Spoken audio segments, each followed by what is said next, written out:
Hello.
Hello.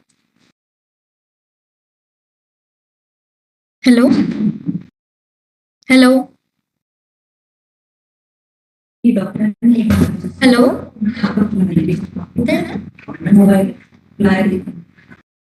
Hello. Hello.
देखो shop पे वो काट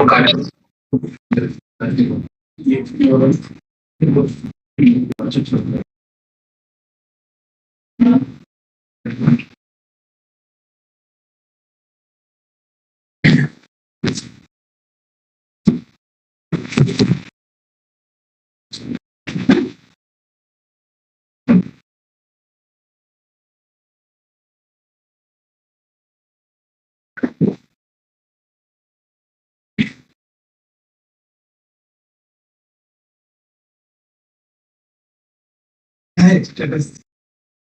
क्या मालूम सर गायब हो गए शायद अभी गए होंगे मीटिंग में गए होंगे अभी वो लेबल करते हैं मैं तो लेबल का वो जयप्रकाश लिख के फंस गया है वो उसने लिख के वो मेरे को बोला ना शेयर किया करके अच्छा ना तेरे को इतना ही पता नहीं इंटेक कैप्सूल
हाँ हाँ, और 62,000 का डीडी लगेगा।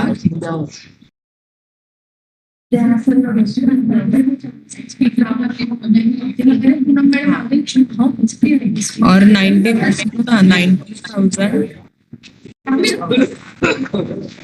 मैं भी टाइम पे सेकंड टाइम किसका first year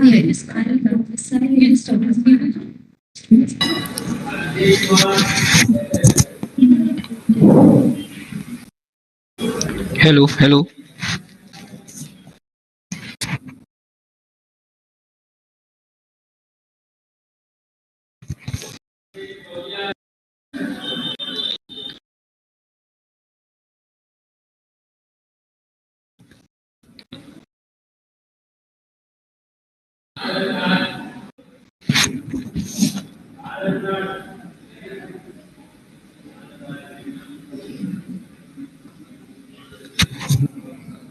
hello hello.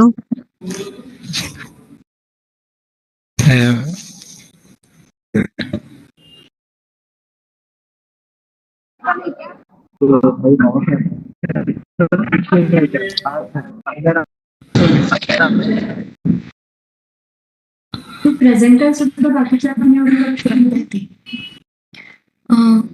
Good morning all.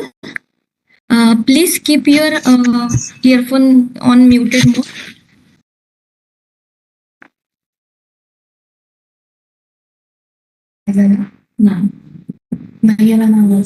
Hello. Yes ma'am बोलिए। Please keep your mic on muted mode, please. We will start meeting within 5 minutes. Okay ma'am. Okay.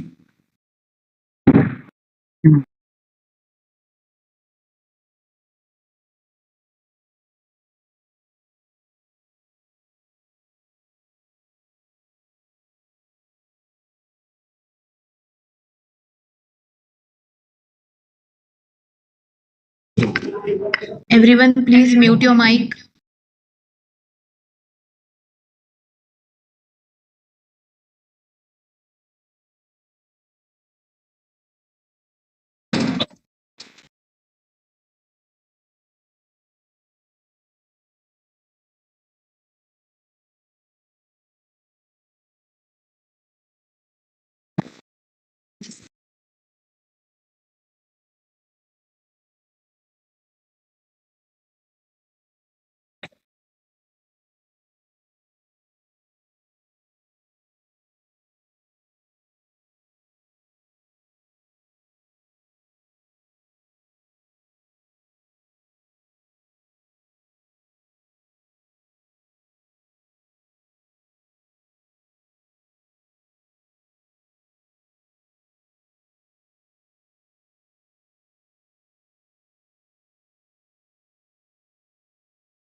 Good morning.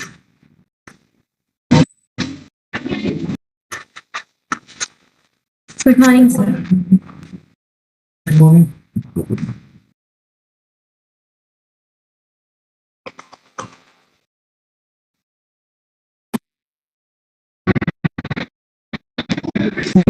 Hello.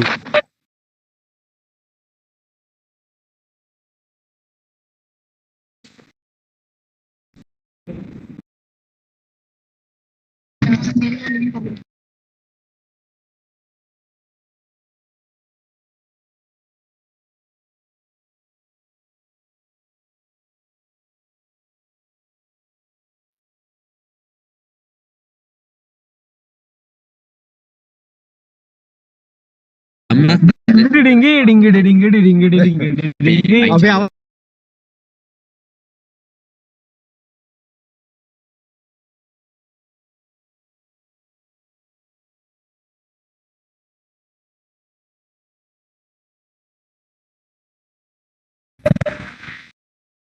Zain Khan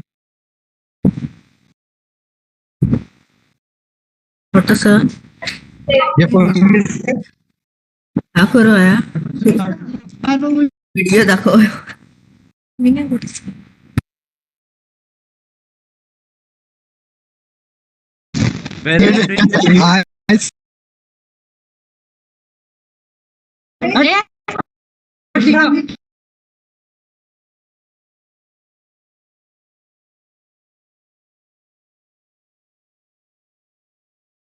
ऐसा खड़ी मत हो, बैठ जाओ.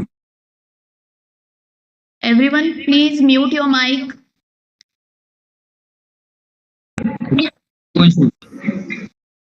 Morning, sir.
I am Ankita Burande and I am assistant professor at Nagpur College of Pharmacy.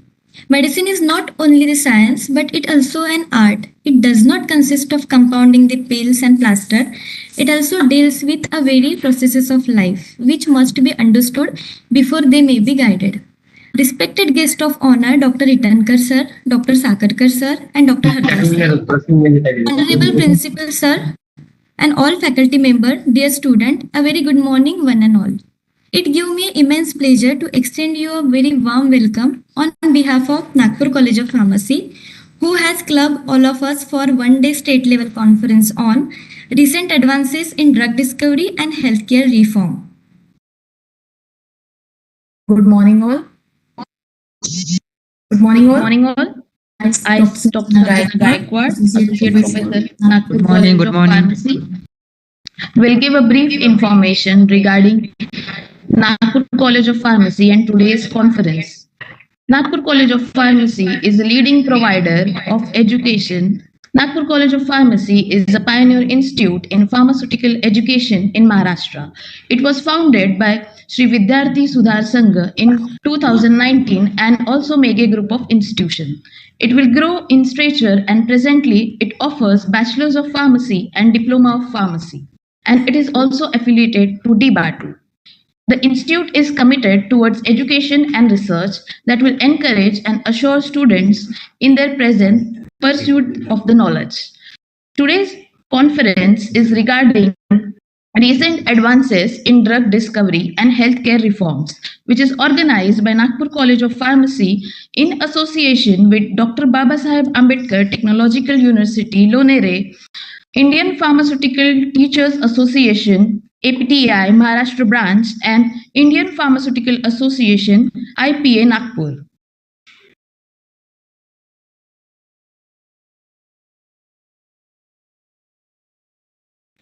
Now, with presence of all the dignitaries, we will start the conference with Saraswati Vandana.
कोणतरी सांगणारे तुमचा आवाज पूर्ण clear आवाज आल्यावर काहीच वाटत नाही ऐकायला.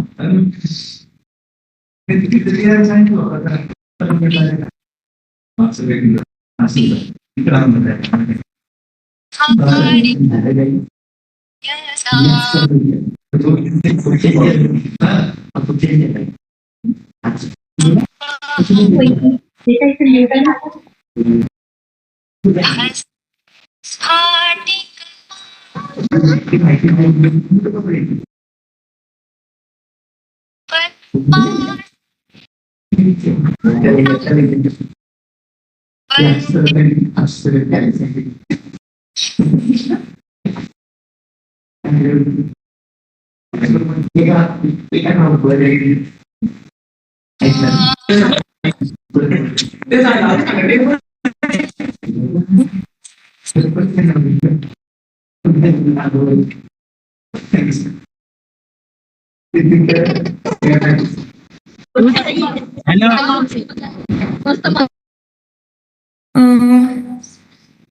Now, I would like to request respected Dr. Narendra Digde sir, Principal, Nagpur College of Pharmacy, to give the introductory speech for today's conference.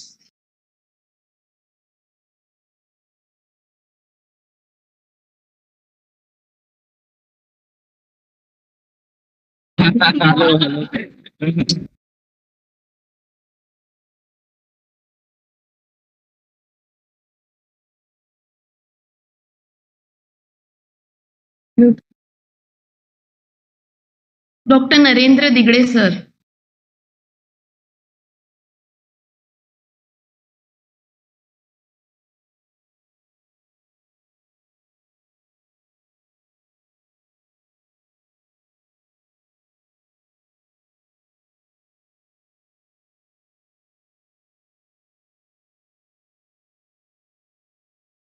Sir आवाज नहीं आ रही है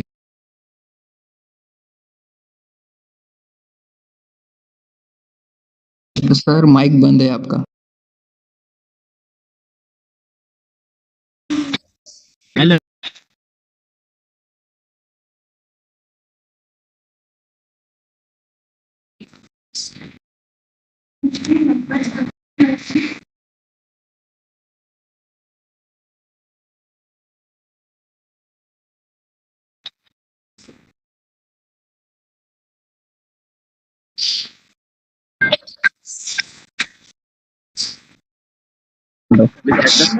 माइक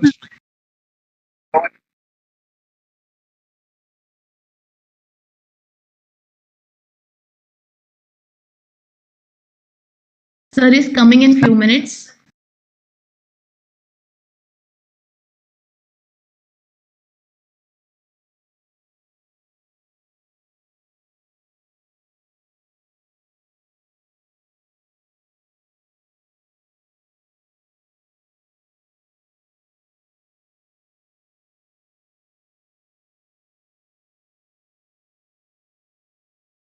गुड मॉर्निंग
सर आवाज नहीं आ रहा आपका।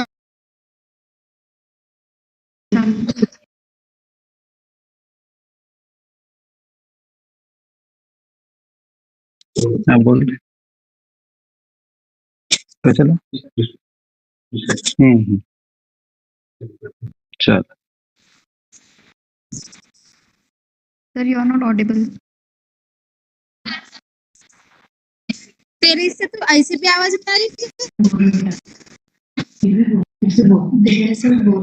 कौन सा आवाज होता है?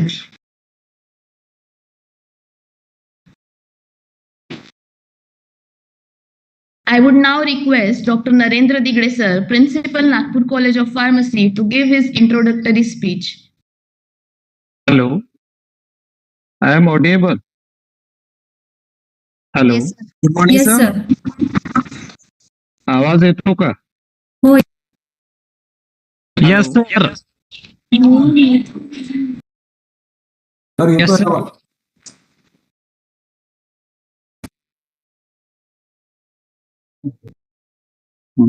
सर हाँ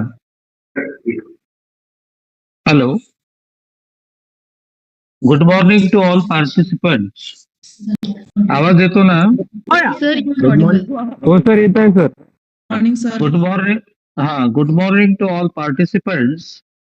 Now, I welcome to this all the respected speakers of this today's function and all the other students, all delegates, and to everyone. Now, this today's topics which has been selected, it's a good one. Recent advances in drug discovery and healthcare reforms. We all of knows that discovery is not a simple things. It is requires a tremendous efforts and lot of problems. And that too with these pharmaceuticals, it is a very big task for the us because we are not knowing that a number of viruses that are coming, whereas about it we are not knowing anything. And to have this accurate models and creates additional challenges in this process. To overcome this, the pharmaceutical industries are adopting latest technologies while ensuring the efficacy and regulatory requirements. Normally, we have to go much of the process that normally discovery and this development, preclinical research, clinical research, FDA approvals, and FDA post monitoring. All these things are being very difficult for us.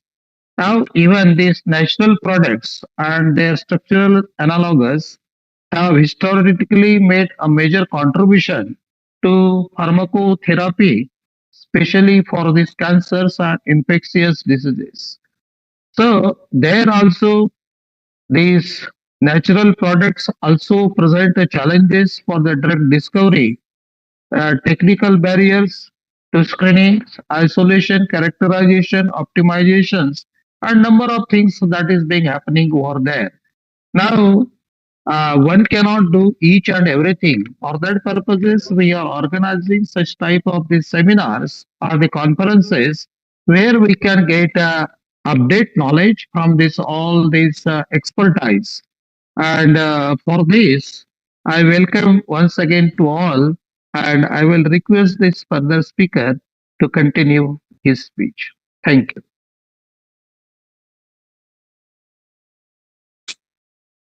Thank you, sir, for guiding us. Your visionary thinking has taken this college to a different level.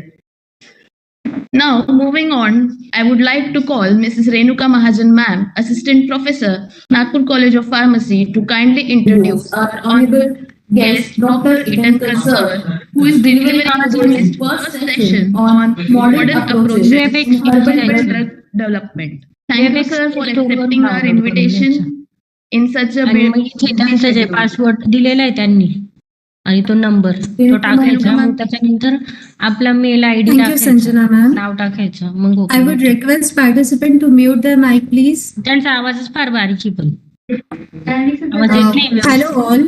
This is Dr. Renuka Mahajan from Nagpur College of Pharmacy. I'm highly obliged to introduce.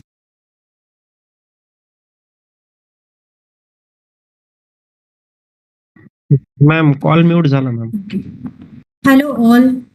I'm highly obliged to introduce my mentor and guide Dr. Prakash Itankar sir, Head Pharmacognosy Section, Department of Pharmaceutical Sciences, RTMNU Nagpur. He also shares the title as Director Technology Park, RTMNU Nagpur. He has 6 years of industrial experience and 22 years of teaching experience. He has handled 43 research projects, guided 105 MPharm students, and 9 students under him are awarded with PhD.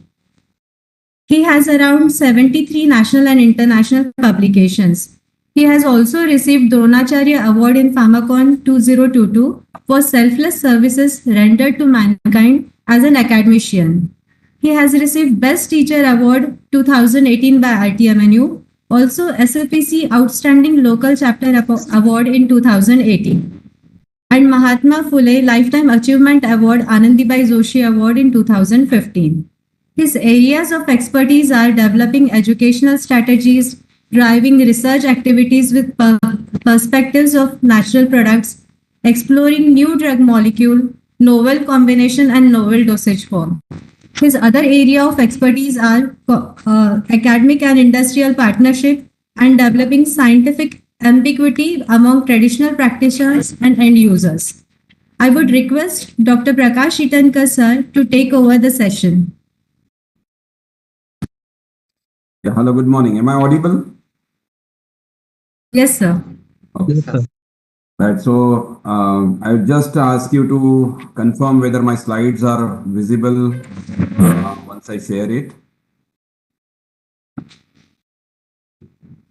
Is it visible? Yes, sir. Yes, sir. It is visible. Yes, sir. And whether it is moving to the next slide now? No, sir. It is on first slide. No, sir. It is on first slide only. It is on first slide only. So I'll run my this presentation in this mode only because many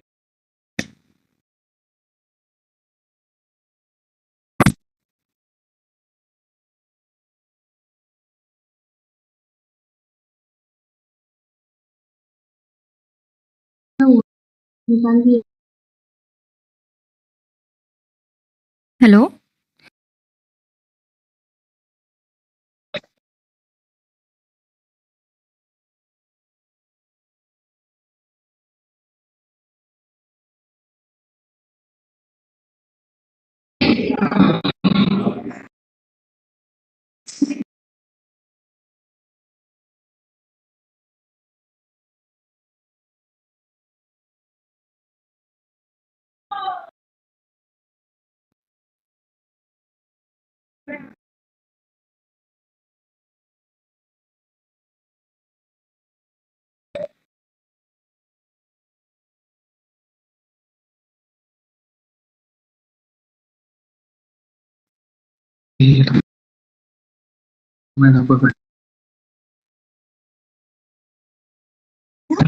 It's no longer.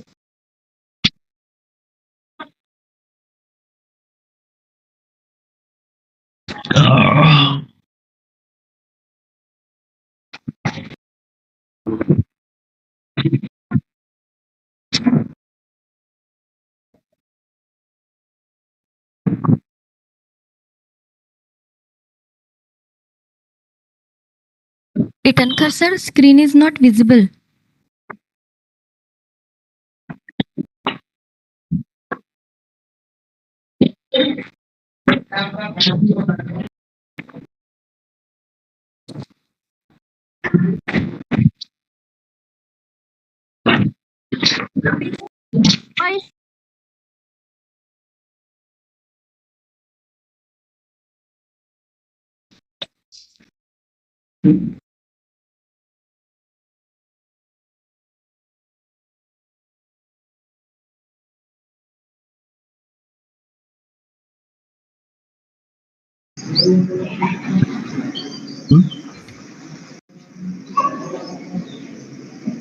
Hello, sir.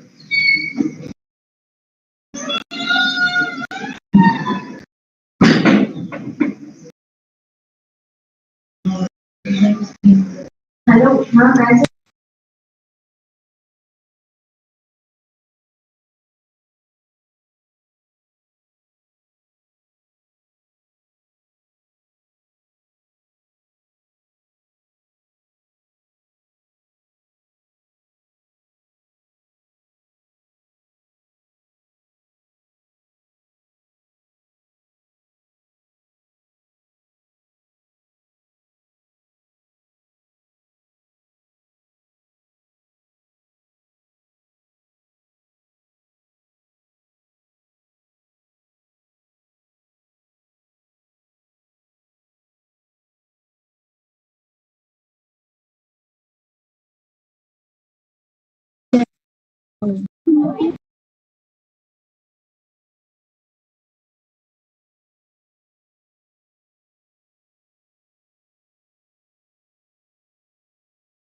वो चलता है।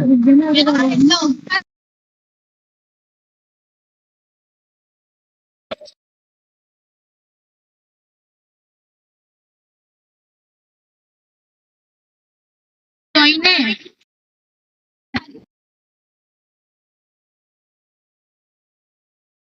Hello hello hello hello Hello. Hello, we'll start within 5 minutes. Please keep your mic on muted mode.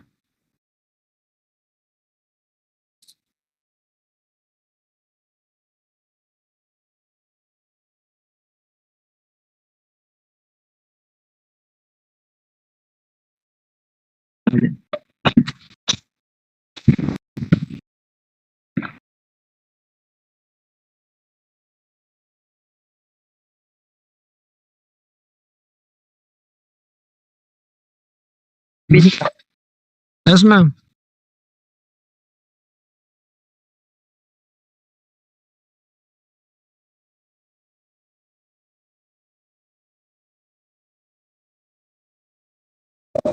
Yeah, I'm back here. No, sorry for a technical hitch.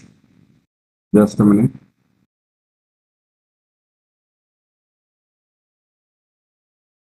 Okay, this way.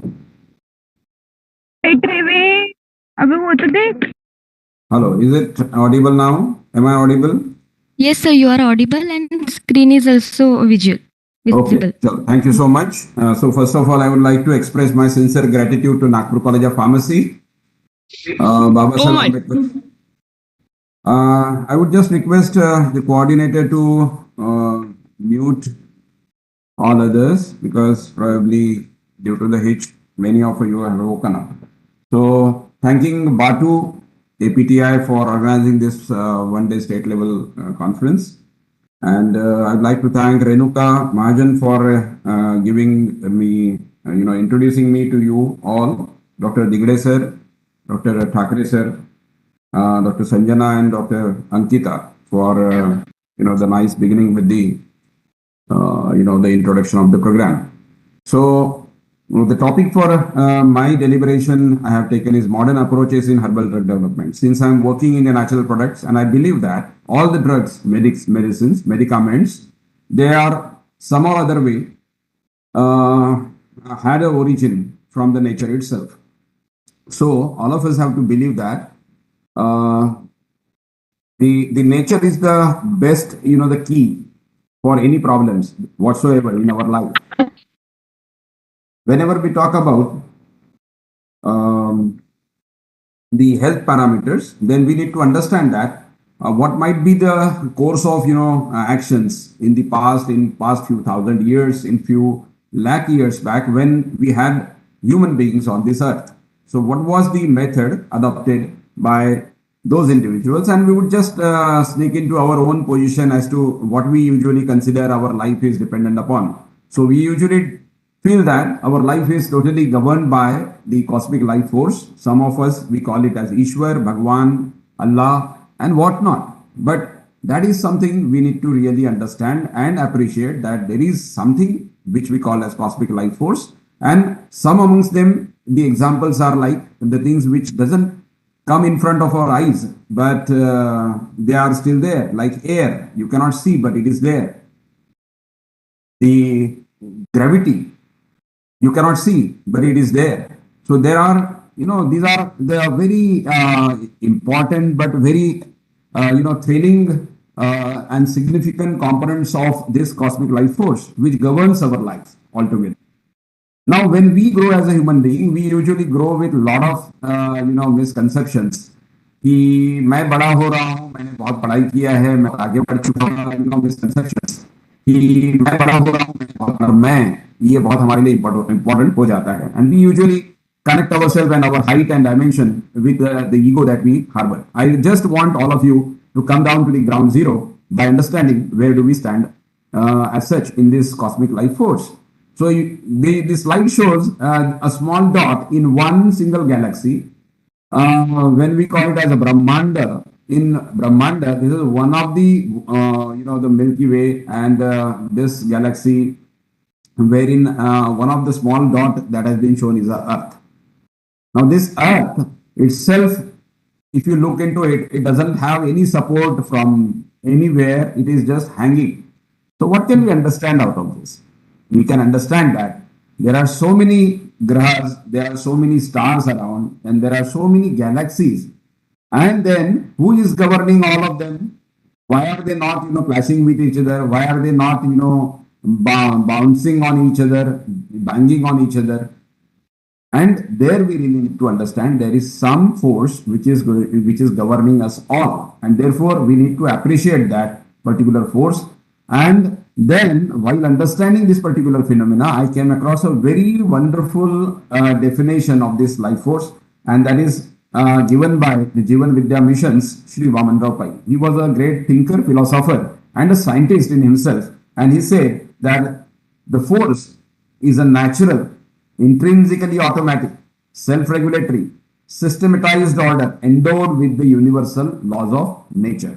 So, this cosmic life force, which is endowed with universal laws of nature, is a self-regulatory force, systematized, intrinsically automatic, and natural. How we can understand by just zooming in. So, if you zoom into this particular component of a dot, the Earth would seem like this. A globe which is really beautiful, one of its kind, and all of us are the inhabitants of this globe. So if we zoom in further, we can see that cosmic life force has, bestowed us with wonderful diversity of this globe, and this diversity comprises of the small herbs, shrubs, creepers, and climbers, and then the big trees and whatnot. Now, besides that, we are bestowed with all the pancha Mahabhutas, which contributes together to make many life forms on this earth. Now, one of the life form is human. So, underline this point. One of the life form on this earth is a human. It means that besides you, there are so many life and life forces which are, harboring on this planet Earth. So we need to appreciate that. Now coming closer, further we will zoom in our microscope, and then we will see that yes, the life form begins with the understanding of the nature and its diversity around a human. So human was a smart and a civilized kind of a animal, and he started understanding the importance of the diversity that has been given to us by the cosmic life force. Now, that includes his needs for the food, for the shelter, even for the health management system. So, he started connecting himself with the flora as well as the fauna. So, he started using the animals for their domestic needs and like that. So, taken together, if you see that, it is because of the human who is bestowed with the brain, and the brain which thinks first. So, it is always said that things come into existence from what you think.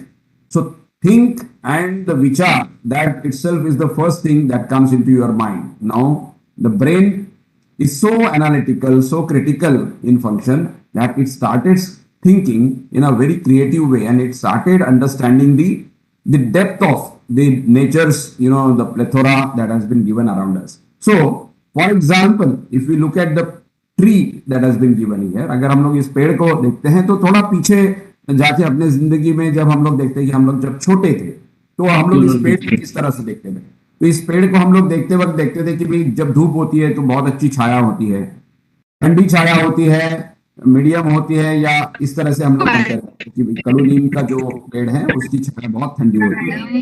मगर अगर आम का पेड़ अगर हम लोग देखते तो उसके फ्रूट्स को देख के हम लोग आइडेंटिफाई करने देंगे ये पेड़ जो है ये आम का है। And similarly, this kind of a classification was started by the human beings, and then we started understanding the different parts of the plants as well. But similarly, if you look into the parts of the body as well, and then started understanding the kind of medicines that we prepare, we usually in the modern context think about localizing the medicines or the target drug delivery systems and like that, wherein we usually focus upon the individual body parts and not the body as such in whole.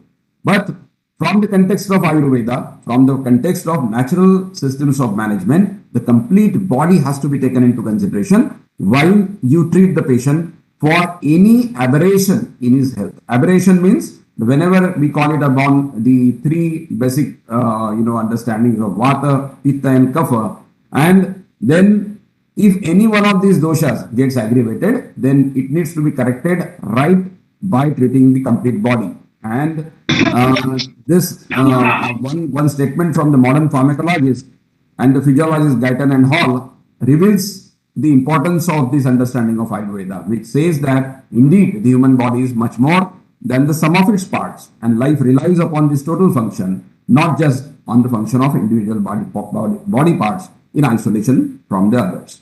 So it means that we have to appreciate this particular feeling while we treat the patient, even in the modern context. So, as I was telling you, the Pancha Mahabhutas, the 5 elements are shown here. All of us are aware of it, and many of these elements are not visible to us, but they are there. For example, I had told you about the air.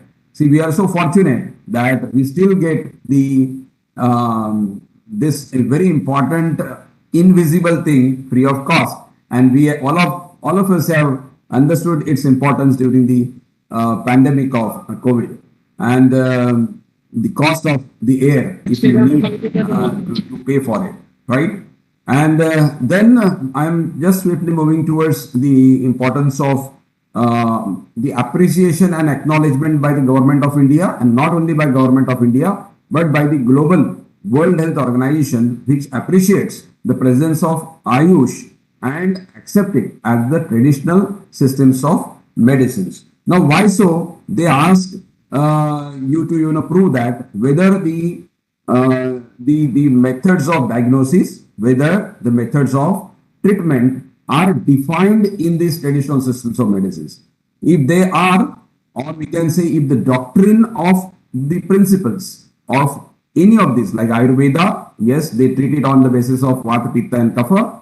Homeopathy has a different, directions and the directives for understanding the disease, diagnosis, and then the treatment. If this kind of a defined systems of medicines are there from the traditional systems, then the WHO has also acknowledged these systems as the traditional systems of medicine. I am very happy to tell you that the government of India has come out with the Global Research Center of Traditional Systems of Medicines, which is only center for research and doing the study of the traditional systems of medicines, not only in India but throughout the globe. So that is the best thing India has got this year.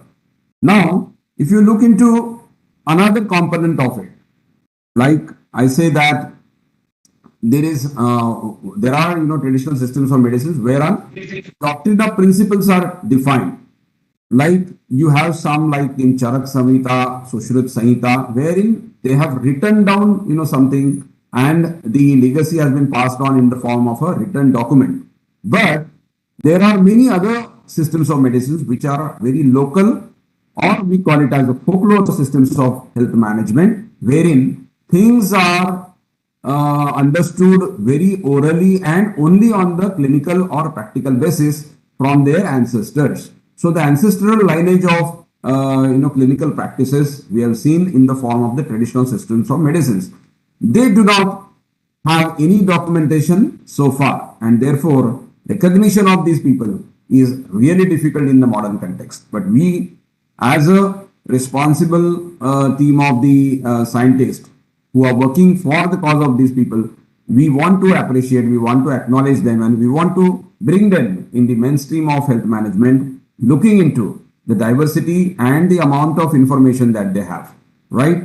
And therefore, when I further zoom in as a scientist, I really focused on the plant in the form of what kind of phytoconstituents it has. Like if I now look at the grown-up scientist or a phytochemist, if I look at the mango plant, I would say, that it contains the mangiferin, and the mangiferin is important for such and such and such activities. And this is where my vision has gone blurred. I have started looking at the plant in the form of a phytomolecule, as a source of a phytomolecule, and I'm unable to understand its total, outcome to the human being. So herein I wish to just focus you that while you study this particular subject, you need to go to the nature, you need to connect to the field. Do not restrict or remain within the four walls of the laboratory. And therefore, when I was teaching my students about the opium poppy, I was really ecstatic and I was really keen to go to the fields and really wish to see the unripe capsules of the Papaver somniferum, and I really wish to give the incision by the nashtar, and I want to collect the residue that comes out in the form of oozing, and therefore I visited the this particular field which was there in Lucknow, that is the the aromatic plants center of the CSIR. And then this is the total experience of our pharmacognosy laboratory, which is otherwise responsible only for the testing, phytochemical analysis, small basic research, or some research projects on the farm like that. But we do not stop ourselves on these, otherwise we can say obvious outcomes of our laboratory. We moved ahead and we started validating the traditional systems of medicine. We started working on the mission mode, which is applied research and entrepreneurship development, and we started working with the industries on their research problems. We started working with the traditional healers of India through the ethnopharmacology component. We started working with the growers or the farmers of medicinal plants for the sake of getting the best quality of raw material for our medicines. We started working for the validation of Go Vigyan Anusandhan Kendra, wherein the Panchagavya based Ayurveda products need scientific validation, and that kind of a validation can be done only by the pharmacy fraternity. And therefore, I appeal all of you to connect with the subjects which are not there in our syllabus, or let us extend our capability to that component of the society which needs the scientific interventions in all these things. We are supporting the forest department and also the industry. We are generating so many IP and patents for them and helping them grow in this particular field. So further, when we were closer going towards the plant, I was just telling you that now we look at the plant as such as a factory of phytomolecules. The scientists from botany and the genetics, they started understanding the even microscopic presence of one single cell as totipotent, and every single cell is equivalent to one complete plant, and therefore they understood how, if this particular cell is grown in a specific environment in tissue culture, the cell can be grown into a kind of a tissue which focuses upon the biosynthesis of the secondary metabolites like alkaloids, like glycosides, specifically of your need. And this is a wonderful system by which we can really produce the phytoconstituents of our interest, and these are the kind of happenings. Again, whenever you learn theory in your books, and when it comes very difficult for you to explain to your students as to what exactly happens in the laboratory.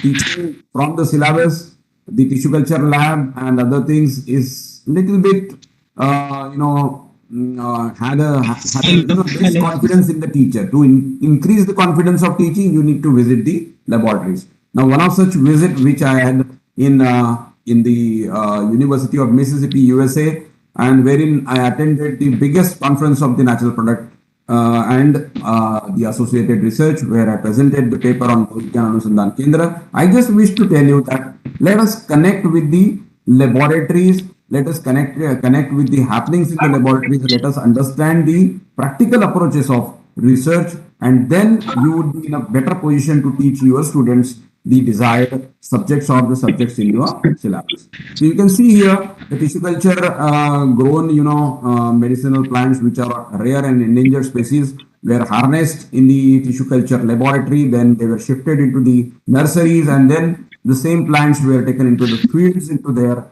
own atmosphere and ecosystem to see them grow. even while doing the research, the simplest thing of keeping the plant specimen has a wonderful SOP and now what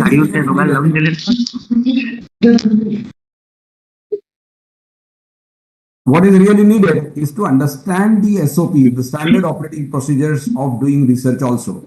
So by going through these pages, you become ripe enough to confidently teach your students as to how their approach should be in whenever they wish to pursue their research in this particular field. You can see not only the very traditional methods or the systems of specimen procuring and management, but the most advanced technologies of preparing the sample for production, preparing the sample for analysis.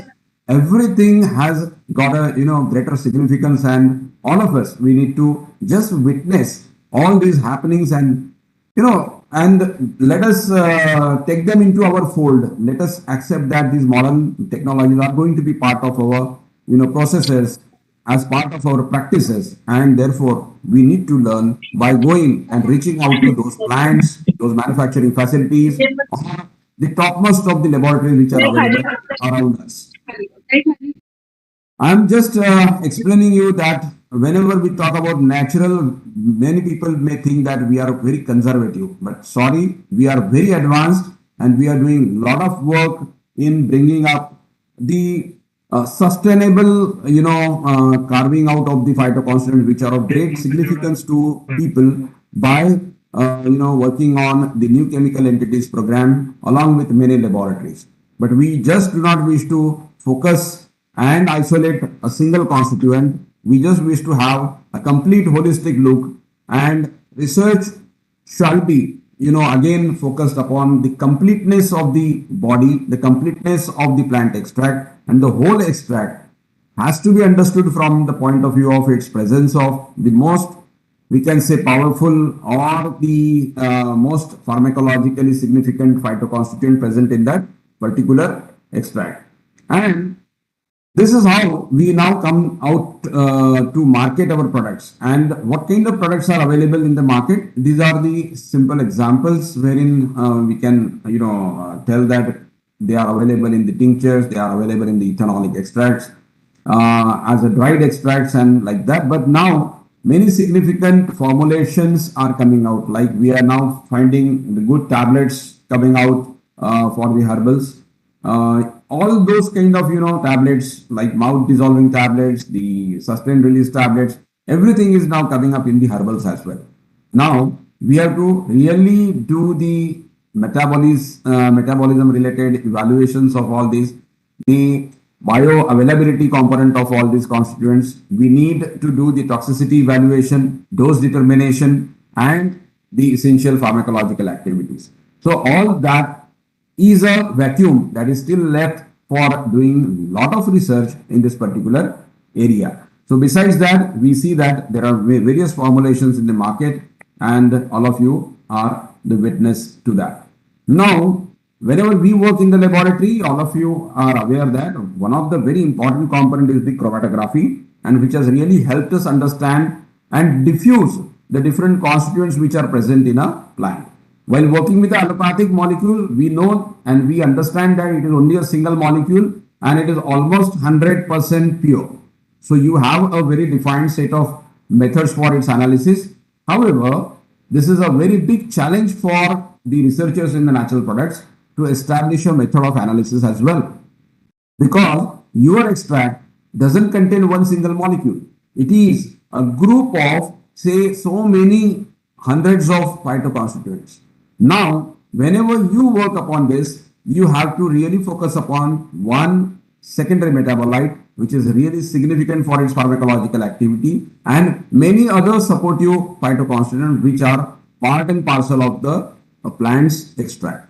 Now, to help in doing that, you have certain means, and the list in front of you on the screen shows the importance of these equipments or the modern technological tools which helps us understand this spectrum of phytoconstituents present in the plants, which has HPTLC, that is high performance thinner chromatography. This is the planar chromatography, and this uses the the hard surface, and we call it as the stationary phase, and then you also have the mobile phase in the form of solvents. HPLC is completely very compact one, and very small sample can be run into a very high precision kind of a state of separation as well as its evaluation. Atomic absorption spectrophotometer is very critical for all of us, particularly in determining many heavy metals, which is a major concern for the herbal pharmaceuticals. Gas liquid chromatography for all organic volatile impurities, or we can say organic volatile metabolites. Then you have bioassay techniques, and we all appreciate all these applications given by WHO for evaluation of safety and efficacy, and the Schedule T of the Drug and Cosmetic Act, which takes care of the quality of the herbal product. Now, this is just one single slide. All of you would be amazed to see that one single extract and one single band of it, when it was placed on the bottom of this plate A, all the positions were at the bottom, and then when it was run in the HPTLC solvent development chamber, we could see that there are different ways by which the same single one plate can be visualized. So in the first slide, you can see that this is observed under the UV 254 nanometer. The same slide which showed two phytoconstituents here revealed many more which were hidden, and they were observed only under UV 366 nanometer. Then there is a reagent that is called as a natural product reagent, and after spraying it and then observing under UV, you can see the revelations. So same slide can show you many constituents in a different way, and these are the advantages of multiple detection system on the same plate given by high performance thin layer chromatography. The same plate, when observed under 366 nanometer, and then the derivatizing agent NSLDide was sprayed, and when it was observed under UV light, white light, sorry, these slide can be seen when it was observed under the white light, and the same slide after NSLDide treatment can be observed in UV 366 nanometer, revealed the maximum number of phytoconstituents present in the given extract. And I was telling you about the sharp and precision peaks of identification for the phytoconstituents present in the herbal extract can be seen by using HPLC. So these are all advancements, and you need to really take yourself into the training mode for all these instruments. You should be good enough to understand the basic principles of these equipments. You need to understand how I can apply these instruments for unraveling and understanding the phytoconstituents, the spectrum of phytoconstituents, and then how are you going to set the methods of analysis for the same. Next was column chromatography, and all of us are aware that this was mainly used in the past. This was very simple way by taking a column and then putting the stationary phase, loading your extract on the top, and then giving the run of the solvents through which you wish to separate the phytoconstituents.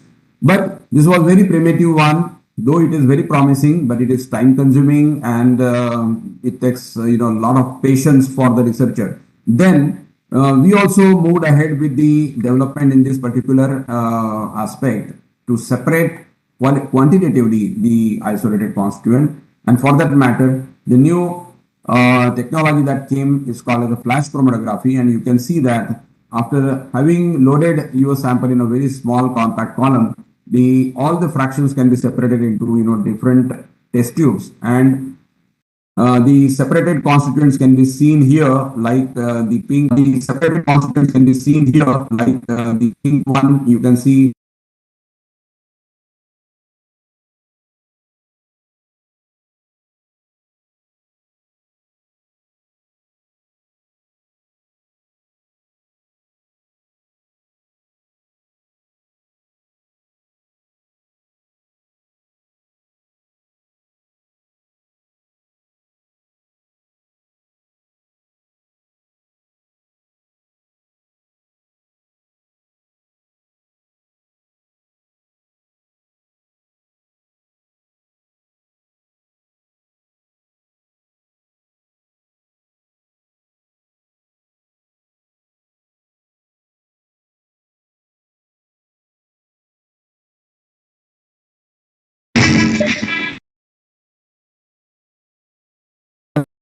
to do this particular research, which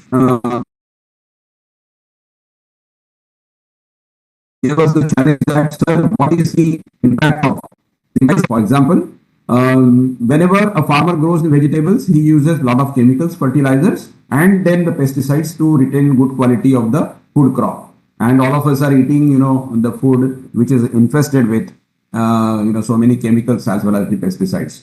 So if the similar kind of a treatment or the similar kind of a methods of cultivation is adopted for medicinal plants, what would be the impact on its phytoconstituents and what would be the impact on its pharmacological activity? So these two things were placed before us, and therefore I'm just showing you this example which shows the impact on the Trigonella phenumgricum, that is the methi. And we started doing this particular experiment by doing the soil analysis in the first thing. Wherever we wanted to grow, we wanted to do the experiment, identifying the soil and then doing the soil properties.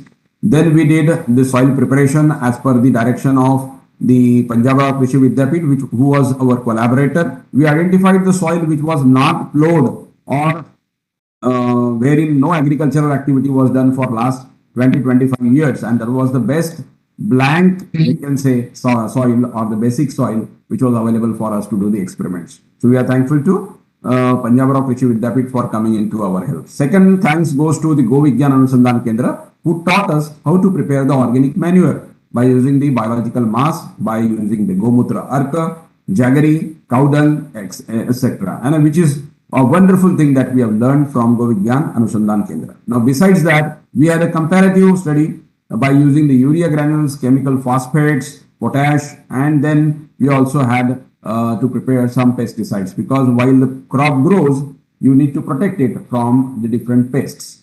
Now, the pesticides that we prepared, the formula is given in front of you. This was again guided to us by Go Vigyan Anusandhan Kendra, wherein we used the Kalunim, Aza Directa Indica, for preparing the pesticide, and the fresh allium sativum, जिसको हम लोग garlic बोलते हैं, was used to prepare the fungicide. And we learned this with the help of the training given to us by Go Vigyan Anusandhan Kendra. In comparison to these fungicides and pesticides, we had the very dreadful, we can say very toxic monocrotophos and indophil coming from the industries as they were used in the food protection. So I'm just showing you what we did and how the study went. So OTF is organically cultivated Trigonella phenumgricum and N is non-organically cultivated Trigonella phenumgricum.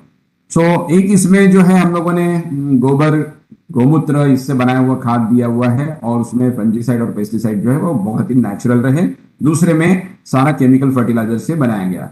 So you could see that the growth pattern was totally observed, the physiological growth was observed, the vegetative growth was observed, and then we went into studying the nutritional analysis of these products. So OTF is organically, जो हमें अच्छा है, जो बिल्कुल health के लिए एकदम अच्छा होता है. उसके जब हम लोगों ने पैरामीटर्स देखे, we could see that yes, there are two good parameters regarding the presence of the nutrition in this is good in OTF. However, few bad elements like total ash and acid insoluble ash was more in the medicinal plants grown by using chemicals and fertilizers. So this is the first thing that we have to keep, that yes, the bad elements were growing. Second, we found that anti-nutritional factors like oxalates and phytates were almost 5 times more in chemically fertilizers, chemical urea and phosphates, wherever they were used, they were showing very bad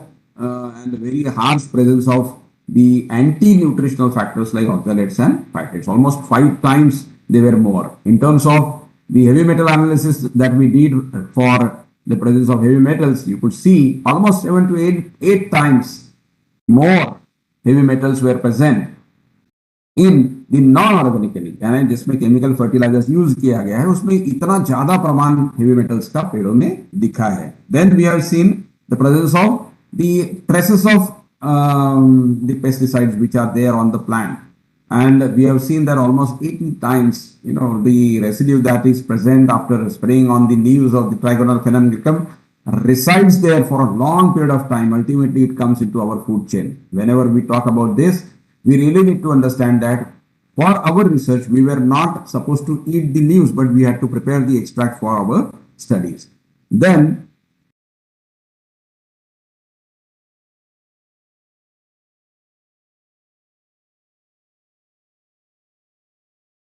moving to the next slide, the plant extracts of this Trigonella phenomena cultivated both by organic and non-organic means were prepared, and we have done the qualitative phytochemical screening. I have already explained you how HPTLC is useful for us to understand the presence of the secondary metabolites.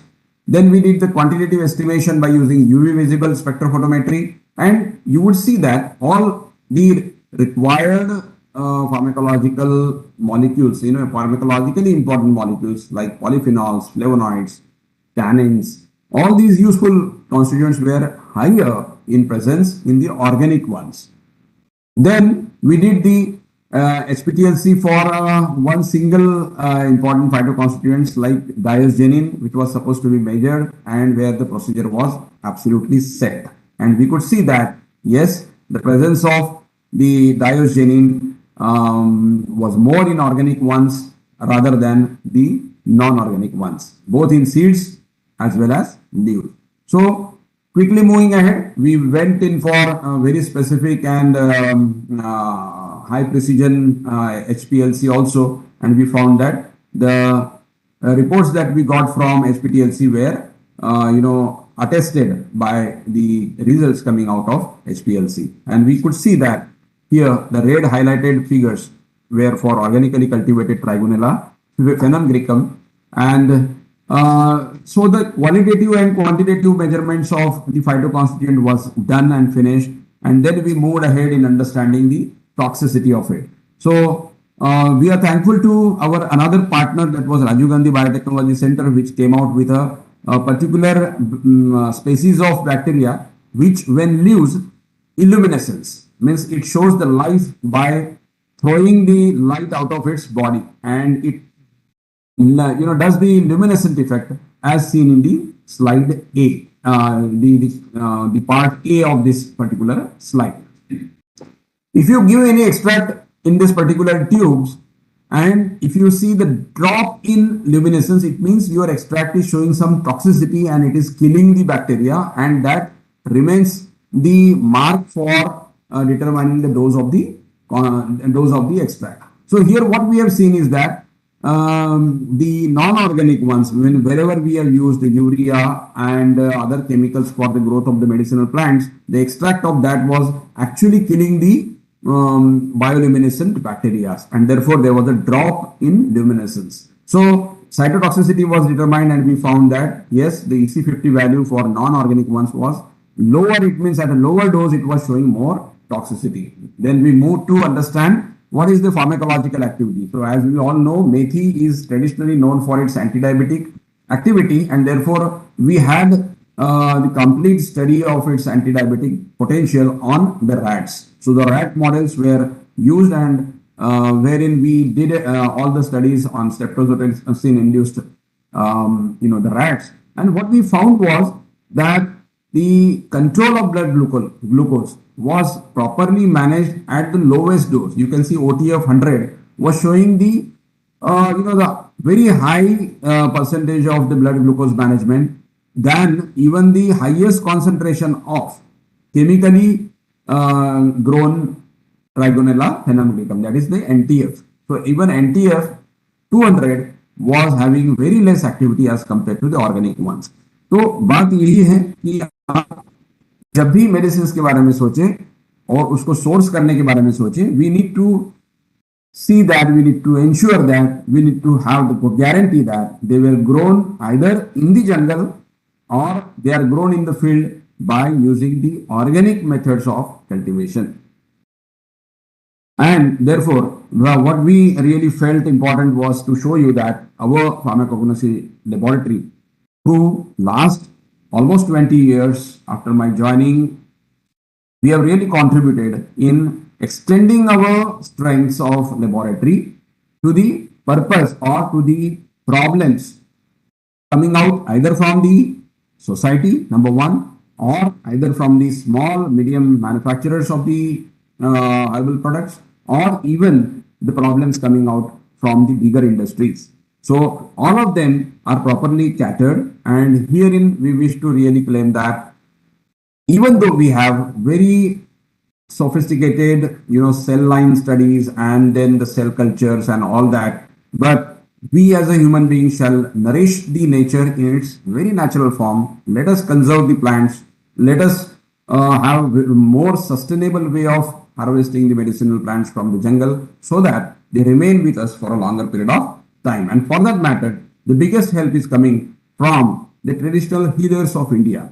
So far, we are working with almost 20,000 traditional healers from different corners of India. Very recently, we were part of the World Ayurveda Congress in Goa that was organized by Ministry of Ayush, wherein 250 selected representatives of traditional healers from 22 states of India were together, and we were deliberating, we were doing the thought process as to how we can conserve our nature for the generation next. Means जो नई पीढ़ी है उनके लिए अगर हम लोग इसे संभाल के नहीं रखेंगे या इसके ऊपर में चिंतन मनन विचार नहीं करेंगे तो आने वाले दिनों में इन लोगों को ये औषधियां नहीं मिल पाएगी. Many of the medicine would go extinct. तो इन लोगों के साथ में we are working with them. We are working with, you can see doctor Y K. Gupta, who is the principal pharmacologist and the chief clinician of the All India Institute of Medical Sciences, madam Datta from ICMR, and all the scientific bodies either connected with government or different societies like Society for Ethnopharmacology or Indian Society of Pharmacognosis. All of us are working together to appreciate this particular component of the traditional healers, integrating them to the science, and then we are trying to help out the society with the long-term availability of good quality raw materials. So these are the glimpses of coming together of the traditional healers of India, who holds the knowledge, who holds the treasure in their ancestral lineage, and they are still the harbinger of this particular knowledge. We wish to work with them for documentation. We wish to work with them for scientific validation of all their products, process, and these persons also are going to be standardized. There were many big conferences in the past, and the theme of working with them was globalization of local knowledge and localizing global. I'm also very happy to inform you and invite you to the 72nd Indian Pharmaceutical Congress that we are going to host in Nagpur during the 100-year celebration of beloved university, Rashtra University, during 21st and 22nd January 2023. So all of you are requested to register yourself and become the part of this biggest scientific extravaganza of the pharmaceutical world, wherein more than 8,500 delegates have already registered from all across, and it has got a wonderful diversity of the great people, great scientists, people working in industries coming together, CEOs coming together, HR professionals, and many other bodies are helping us, like all these have been enlisted here. So I just welcome you all to the bigger and the scientific integration program of the pharmaceutical world, that is the Indian Pharmaceutical Congress. So with that, I'm going to summarize my talk that whenever we do research and whenever we think about the future, we need to preserve the holiness, aesthetically extending the technological advantages. We should not keep ourselves away from the technological advantages. While using that, what you have to do is you have to develop the scientific evidences which are accepted by the world. Once you do that, you create opportunities for the young generation, for the new startups, for the new ideas.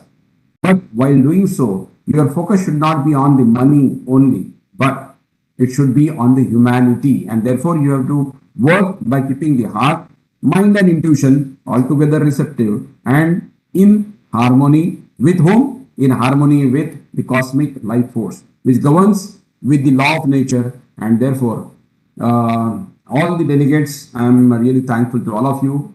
Whatever we did, whatever we experienced, whatever we share to the rest of the world is the outcome that we had from our own laboratory Therefore, first of all, I would like to thank my own lab, my own department, my own university, and then all other bodies and all other components of this particular research progression in my life.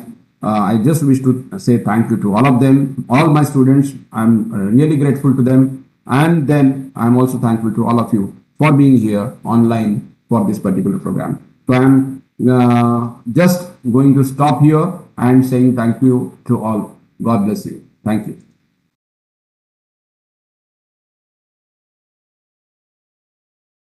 Thank you, sir. Thank you so much, sir, for enlightening Thank you so and much, sir. entertaining information on right away. Now we will go ahead and take some time for queries. Dear participant, if you have any query, please ask on chat box.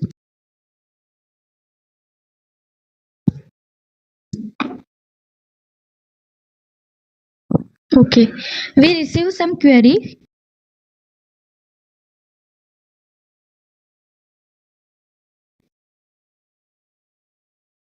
Yes, please. Sir, we have some query. First question. How can we get in connect with the session of Vaman Rao Pai? Okay. See, this is very scientific, philosophical lectures, and you can visit the site that is called as jivanmityamission.org, or you can connect through the YouTube channel of Jivan Vidya Mission, wherein you would find answers to very basic questions in life, which can be solved by following the simple law of nature and the cosmic life forces.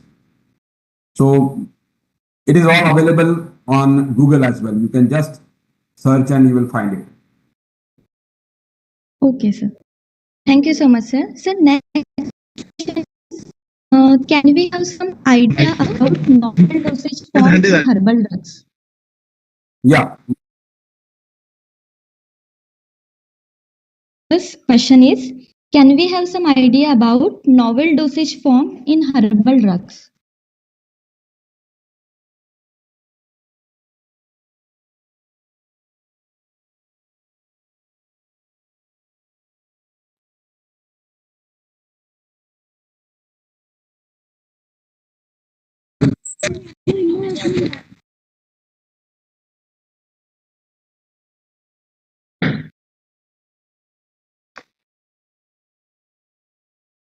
Hello? Sir, can you hear me?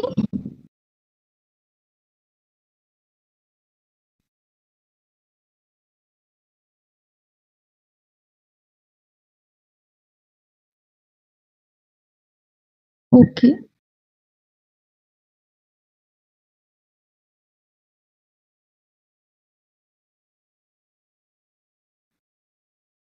Okay. Thank you, sir, for this glorious question answer session. Please accept our sincere appreciation for the outstanding knowledge. Thank you so much, sir.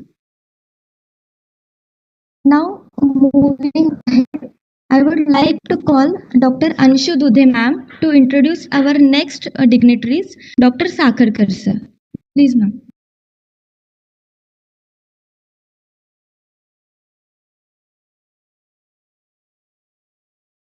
Am I audible?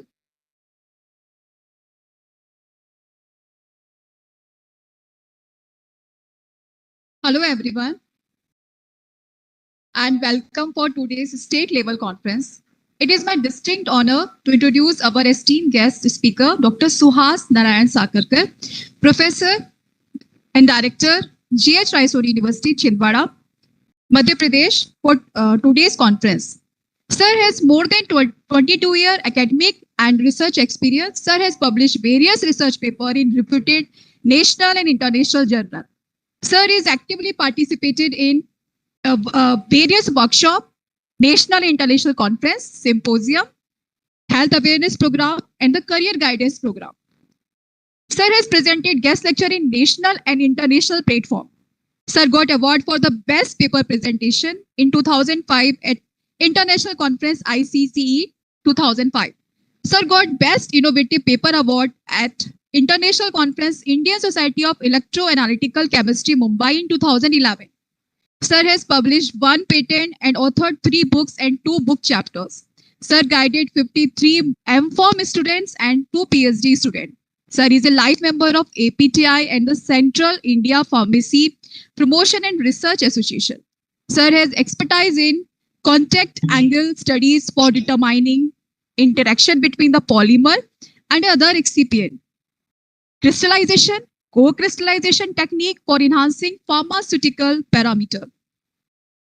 Zeta potential, its influence, its application in the pharmaceutical field as well as in the biologicals. Biomedical studies and formulation of naturally occurring antioxidant and the novel drug delivery system.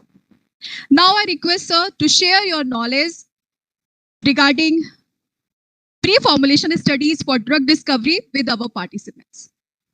Over to you, sir.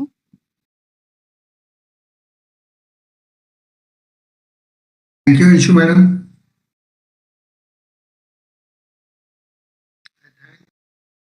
Management, the principal and the convener of the program for giving me the opportunity to present the presentation on pre-formulation studies for drug delivery, drug discovery. Am I audible? Yes, sir. I thank Dr. Vinod Thakre for extending invitation, Dr. Vaibhav Planchivar for closely coordinating for the program, and Dr. Anshu Dude for precisely introducing me to the audience. I once again thank you all the members of the program.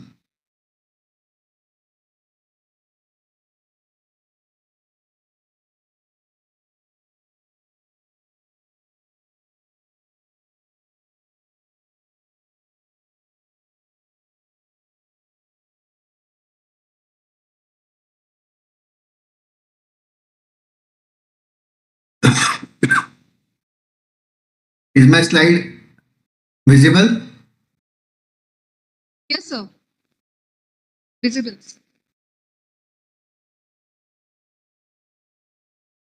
After going through the session of Dr. Itankar, now I am taking you to the basic drug discovery things, what needs to be there for discovering a drug, for going for a drug discovery or a research which is based on your knowledge.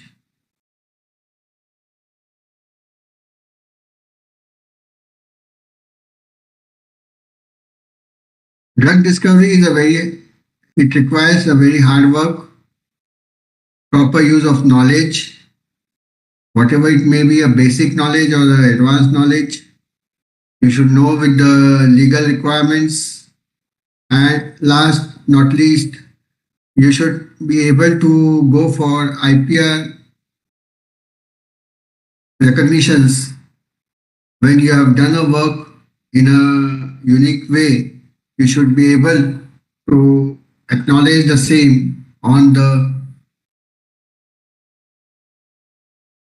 legal platform.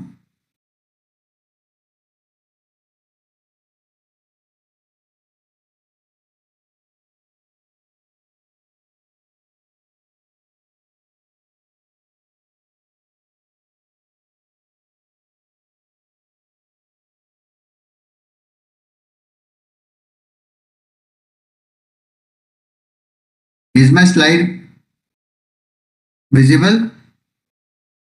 Sir. Yes, sir. Visible. I am showing you a video. Is that visible? No, sir, video is not visible, only slide. Dissolution slide is visible. Okay.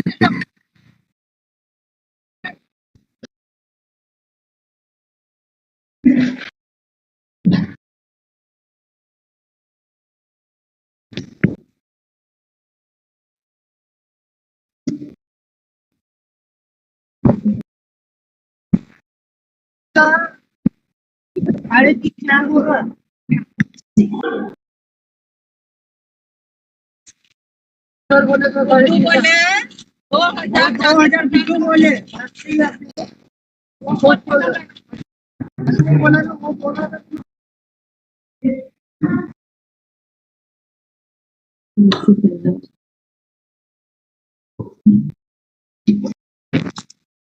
this, is it visible now?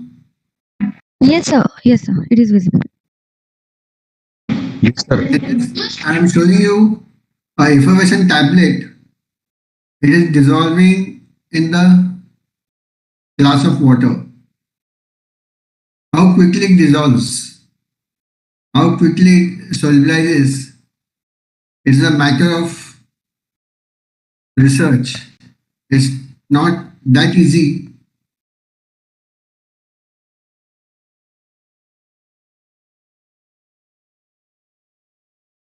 So it was a conversion of solid particle to a liquid droplet.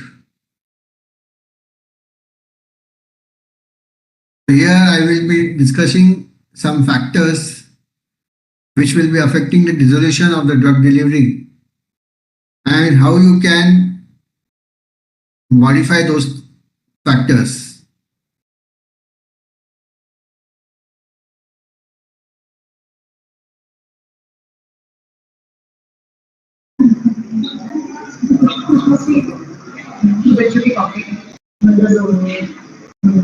So if you see the solubilization, drug dissolution is as it starts with solubilization. So drug solubilization which depends upon molecular size, molecular geometry, molecular weight, lattice energies, nature of bonding, electron density, chemical entities involved. So solubilization is not a simple task. It requires to study the molecular size, how it affects solubilization, molecular geometry, molecular weight, then the lattice energies. Lattice energies means the energies which are holding the molecules together, atoms together. Nature of bonding, how the bondings are there, what is the nature of those bonds between the two atoms or the two molecules, how much is the electron density, and what are the chemical materials involved or the chemical entities involved. It affects drug solubilization. How it affects drug solubilization? Because it alters these properties, alters the surface area, the density, and the melting point. As molecule size will increase, but obvious surface area will increase. As the molecular weight will increase, density will increase. As lattice energies will increase, the melting point of the molecule will increase. So these things need to be studied very closely for having a good background on the research. So melting point, as I told you, it depends upon the electrostatic interaction mediated by the atomic charges and steric properties of the molecules. Because molecules are made up of atoms and electrons. And whenever two atoms are tied together, they will align themselves in a line. And when the third atom or the molecule will enter the two molecules, then there will be a constraints. It may form a triangular molecule, it may form a branched molecule, it may form a long chain molecule. So all these things, it depends upon the molecules which are incoming molecules to the already formed molecules, or the atoms which are coming inside to the molecule to get binding.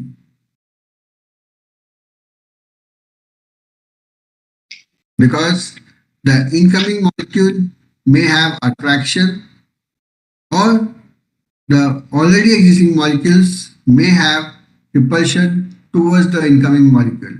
So all these incoming moieties will affect the bond one or the other way.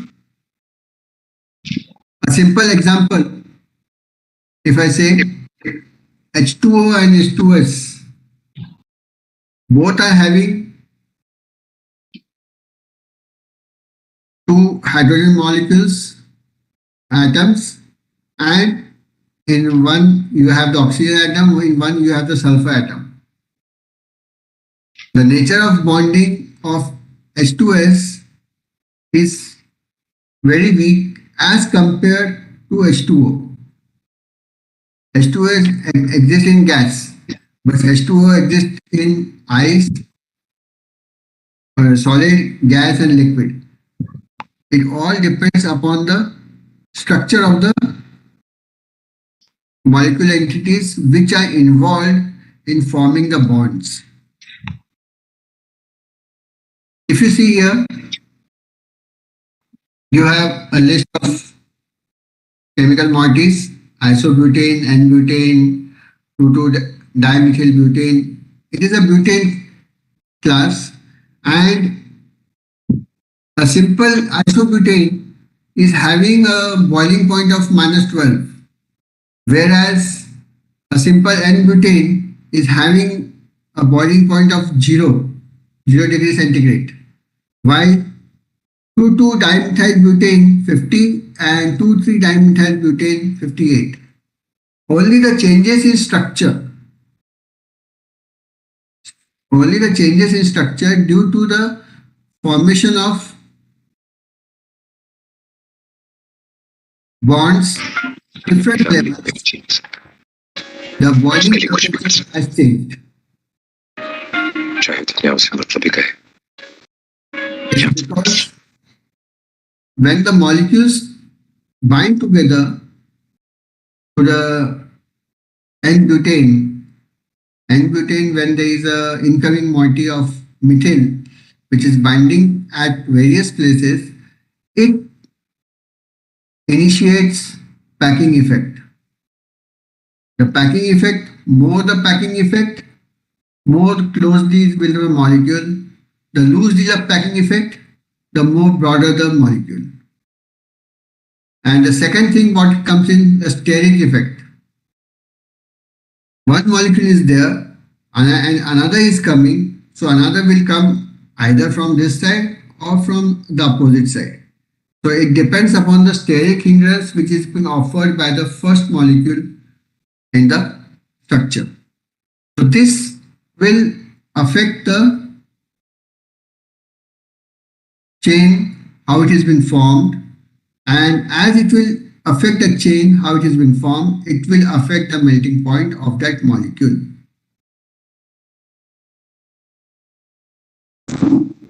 Molecular forces. They are simple molecular forces, van der Waals forces. So these van der Waals forces are stronger to give rise to the greater melting points in alkanes.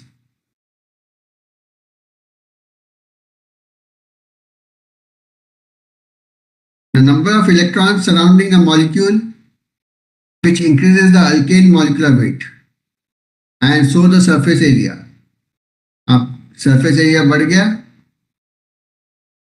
melting point change हो गया. A straight chain molecule will have a higher boiling point than a branched chain. Branched, and because it is a branched where you have all the things concise.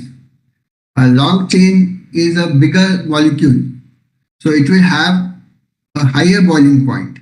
But at the same time, if there is a branched molecule, you give small amount of heat, the branches will open. As these branches will open, the boiling point will be there. So I am just just giving the energy to open the branch and I am getting the boiling point for that molecule which is branched.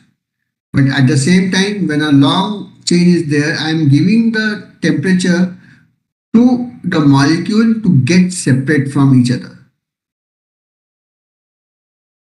So both the points, the temperature or the science behind the molecules getting apart from each other is different.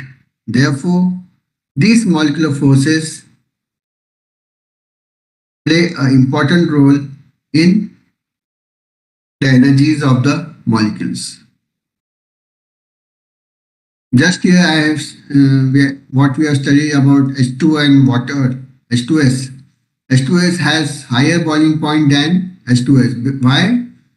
Because oxygen is more electronegative. Oxygen is more electronegative. The strength of the intermolecular forces, which is less in non-polar than in polar.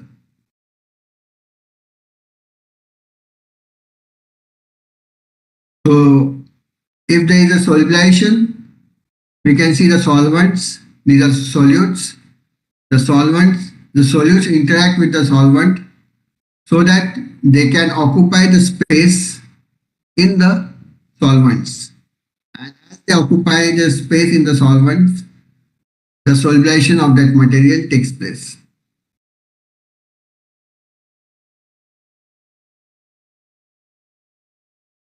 Intrinsic solubility.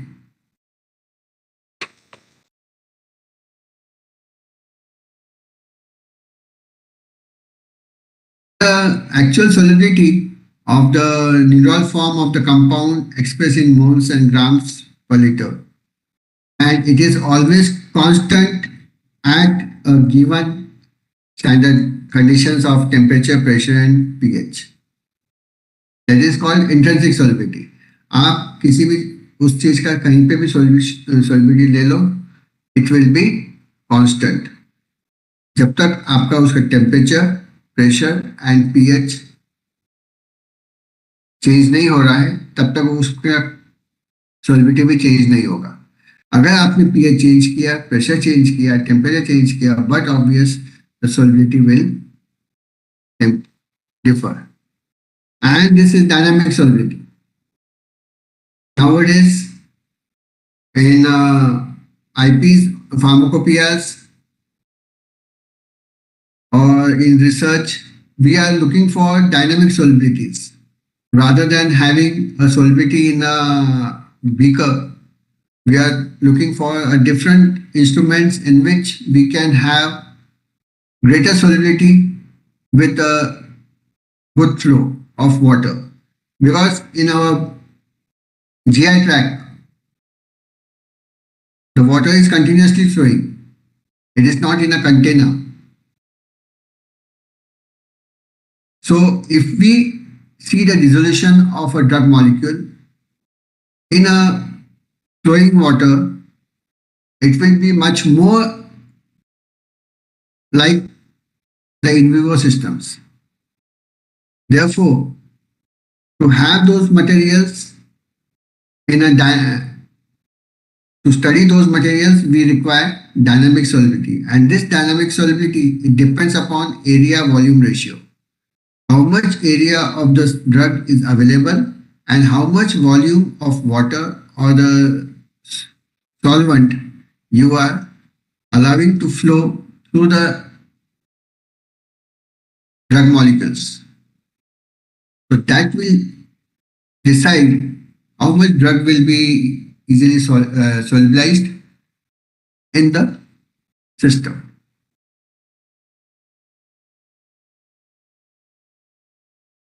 This graph you must be knowing, where a solid dosage form material it disintegrates to form disaggregation. Then the solid particles which comes into play and we go for dissolution of that material. If that dissolution is not taking place easily, then your drug molecule is said to be a rate limiting step for BCS class 2 drug. It is said to be a BCS class 2 drug, and it is a rate limiting step for those drugs. And if we want a better dissolution for those drugs, we need to work on it. Once the drug is dissolved, it is being absorbed, and after being absorbed, if this absorption is a problem in the drug delivery, then it is called a rate limiting step for BCS class 3 drugs. That is the permeation across the biological membrane. And if the permeation goes smoothly, the drug reaches in the body. Drug reaches into the body. And if a drug is there which is having dissolution problem as well as permeation problem, then it is said to be a BCS class 4 drug, which is again a rate limiting step. And this is the area of concern. Even though you can take synthesized drugs at a huge level, but unless and until these steps are being hampered, your drug won't reach the body. It will be eliminated without being absorbed, without being activated, or without it is acting in the body. The drug will be excreted from the body. Tetracycline. You must be knowing a drug tetracycline. It is an antibiotic. And when the tetracycline is advised, it is also advised to the patient that he should not take the drug with milk. Milk may be in any form, any milk product or tea or milk as such. Because tetracycline, when combines with milk, it forms an insoluble complex, and even if the patient is taking regularly the drug material and he is consuming milk with tetracycline, it will form an insoluble complex. The drug will dissolve, but due to the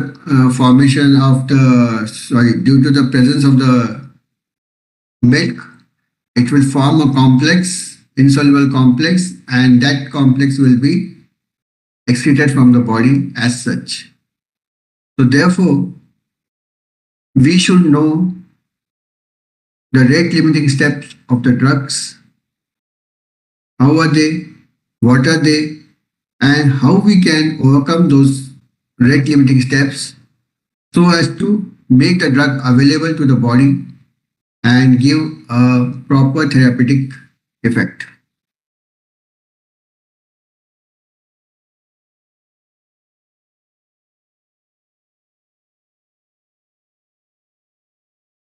So coming to that BCS classification, in class 1 we generally have a highly soluble drug, highly permeable drug. The second is low soluble drug. Your drug is having low solubility but permeability is very high. Third, the drug is highly soluble but less permeable. Fourth, the drug is having low solubility and low permeability. These are the options which may be there with a newly discovered drug or which are already existing. So in order to make them bioavailable in the body, we have to work on it so that we can make the drug good available. So what work we have to do? You can see here, class 1 drug we require, which is highly soluble, highly permeable. If a drug comes in class 2 drug, we have to enhance the solubility. We can reduce the particle size. We can solubilize the salts. We can add the soluble salts. We can convert them solid dispersions. We can have self-emulsifying emulsions. We can add surfactants. We can convert the drug molecule to the nanoparticles, cyclodextrin complexes. We can do pH adjustments or salting of the material so that the drug will be soluble. And if the drug will be soluble, it will come into the class 1 and it will be easily available for the body. In the second case, in which it is not permeable, it is highly soluble but not permeable, we can enhance the absorption by excipients, by influxing the inhibitors, by having the lipid-filled capsules. GI motility considerations means we can alter the GI motility and get the drug absorbed.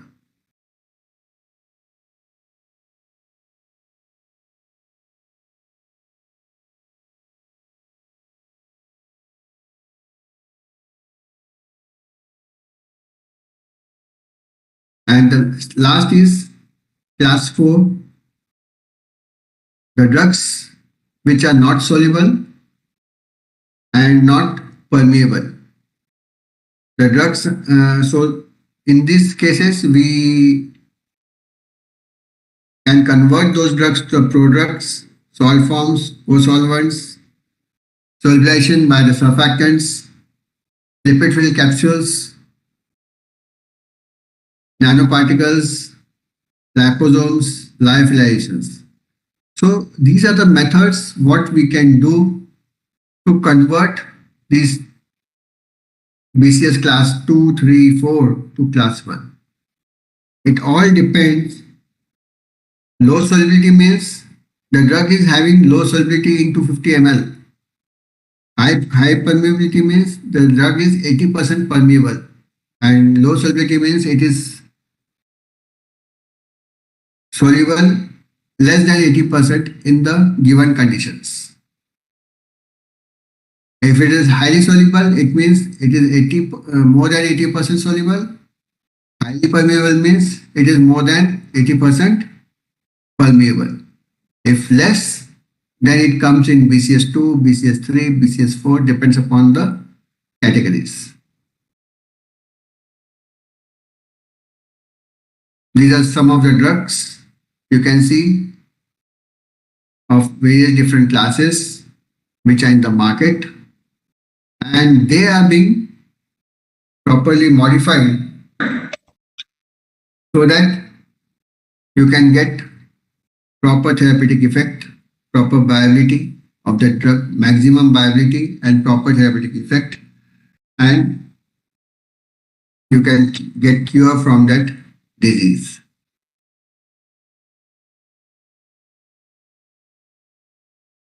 What happens when a drug is in the stomach? This is the drug molecule. Whenever there is a drug molecule in the solvent, it will start shading out molecules. You have seen? This is a drug molecule. It is in the solvent. The molecules have just came out of the drug molecule into the media. Now this molecule again it goes out into the another circle, and this is how a stagnant layer is formed, which is of thickness H. If you place sugar in a beaker, you do one thing: take a glass of water, put sugar in it, and just see what happens. You can see a layer of sugar is rising from bottom to the upper of the top of the water. So that layer, what is formed by the sugar in the glass of water, is called a stagnant layer. And it is concentrated at the bottom and it is diluted at the upper head. So as it is getting diluted, it is getting diffused. It is getting diffused in the media and thereby it is getting absorbed in the stomach. So here you can see the liquid stagnant layer. This stagnant layer, then the drug molecule will diffuse and the bulk of the concentration of the, so in the solution it will be Cb. Here it will be Cs, here it will be Cb. Cs means the concentration at the drug level and concentration at the GI tract. At GI tract, the concentration should be nil, and at CS it should be high. In such condition, the drug will easily diffuse from the tablet or the drug molecule or the drug delivery system to the biological membrane, GI membrane, and it will easily pass through the blood, which is given by the fixed second law, DAKWO CS minus CB by BH. So here you can see, if I want to increase the diffusion of the drug, I have diffusibility, the D value higher. For getting the D value higher, the diffusion should be in a less viscous material. And if I want to reduce the diffusion of that material, my viscosity material, the media should be viscous so that the diffusion will be less. The syrups are the syrups with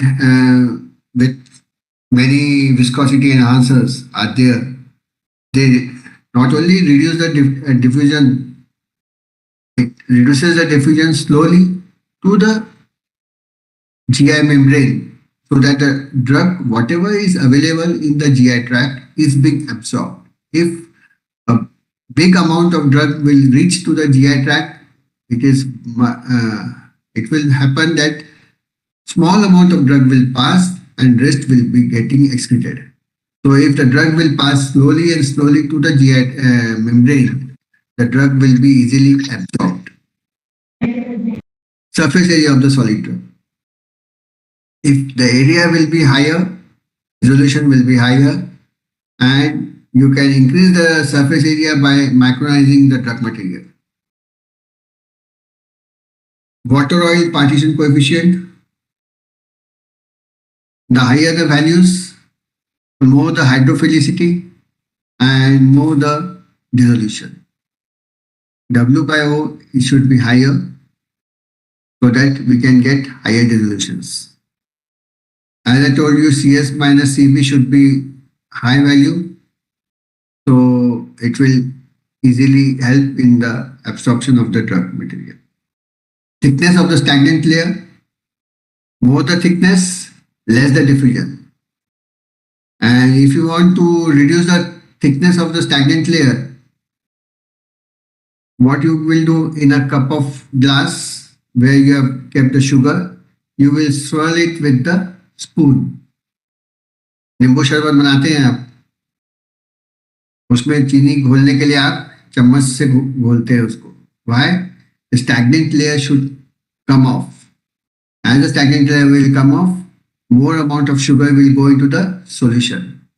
In the similar way, in the dissolution basket, you should have the rotating paddles or rotating material which will remove the stagnant layer or reduce the thickness of the stagnant layer for increased dissolution. And if CS minus CB, if it is 5 times, then there will be very fast dissolution of that drug material.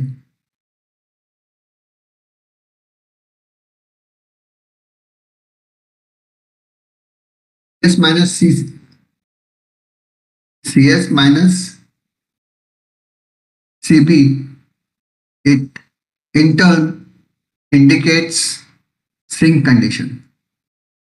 In turn indicates the sink condition. It is not the sink of the kitchen or the laboratory.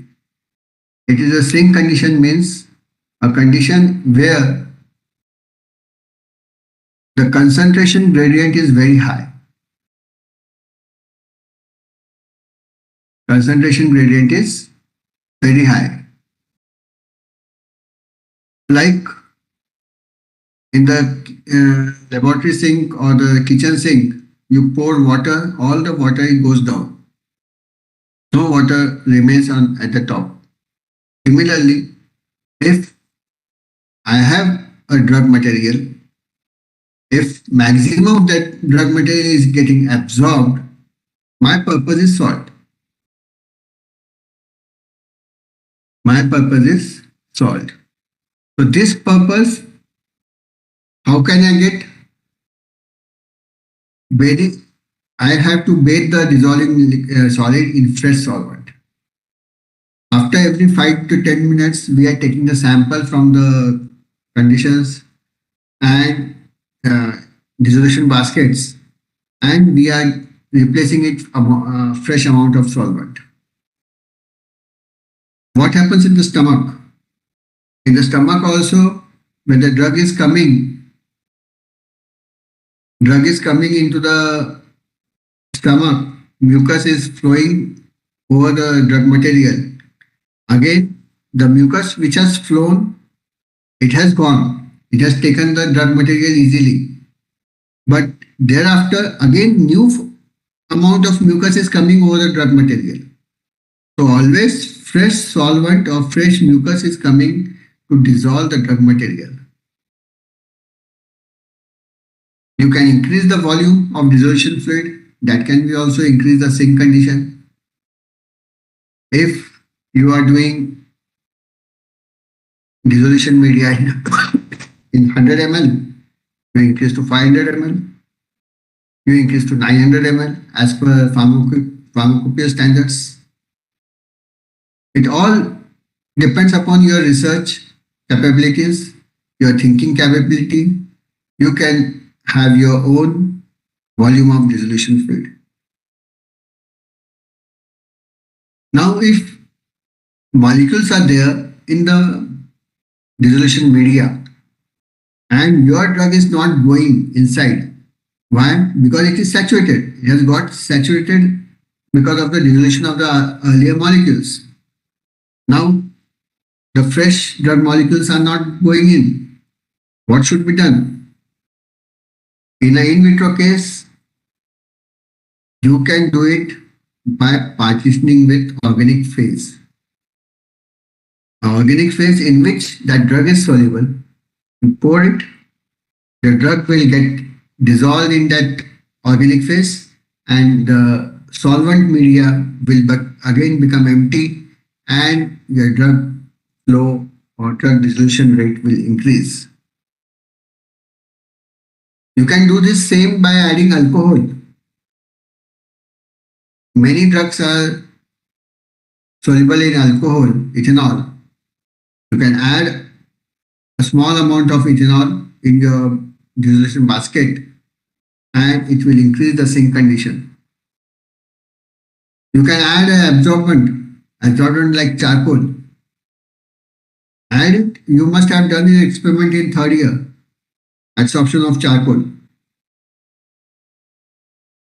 So you might have seen there, if you are pouring the drug material, much of the drug material is being absorbed in the charcoal and the filtrate is coming with very less amount of the drug material. So the drug is being absorbed in the media and a fresh diluted media is coming out. So again the concentration gradient has increased. So by these ways you can increase the sink condition. There is another theory, that is the Frankfurt model or the surface renewal theory. You can see here, this is a drug molecule. Dissolving drug molecule. This is a rotating paddle. And the fresh solvent will go to the drug molecule.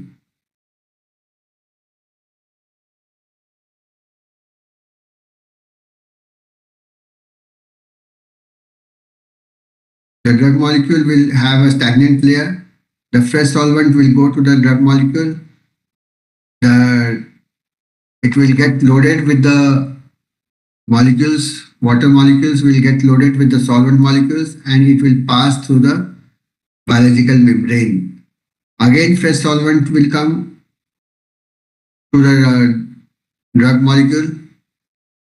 They will get saturated, and as they will get saturated, they will again go into the media, and as it goes, generally the size of the particle decreases because it goes on increasing. Inside there is a turbulence in the stomach also, and the dissolution basket also there is turbulence. So these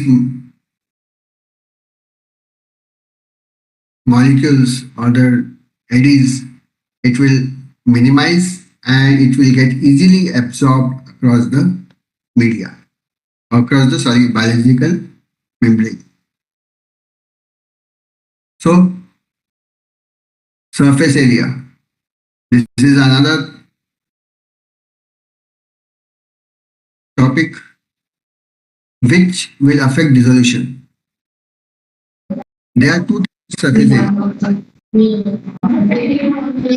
Surface area and absolute surface area means the actual surface area of that molecule, of that particle. Whereas effective surface area means the area which is effectively giving out the molecules to the dissolution media.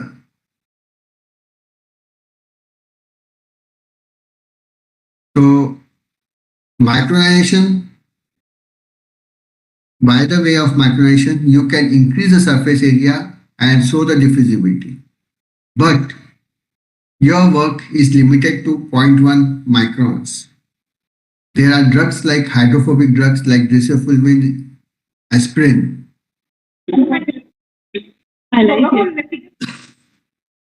These drugs are hydrophobic in nature. And when you micronize it,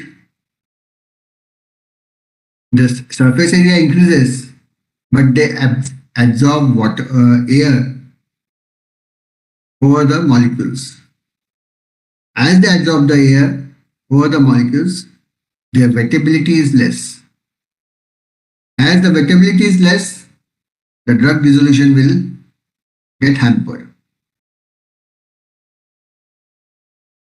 So how to deal with such drug materials?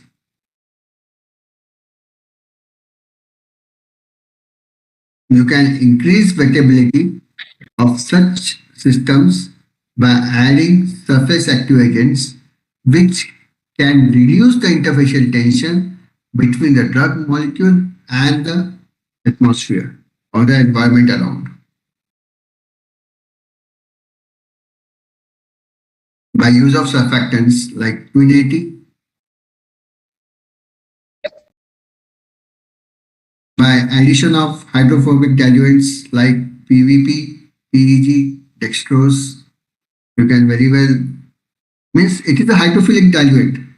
it will reduce the surface free energy of the drug molecule after being micronized, and it will allow the molecule to dissolve faster.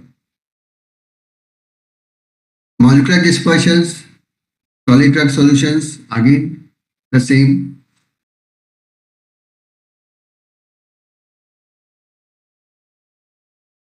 Dispersions for soluble carriers, PVP, PEG, urea. If you add these materials, again it assists in the solubilization of the drug molecules. The next is polymorphism. May I know which IP is there in your class? May I know which IP is there in your college library?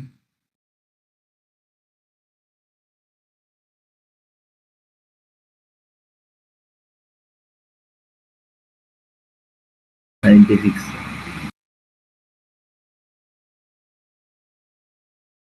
Have you seen those IPs?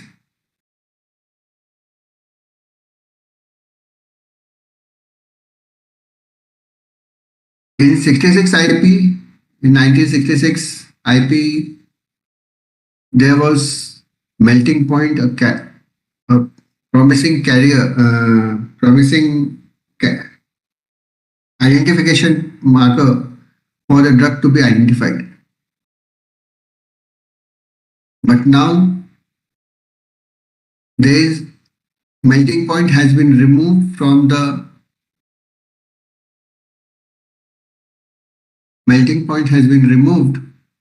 the monographs in IP.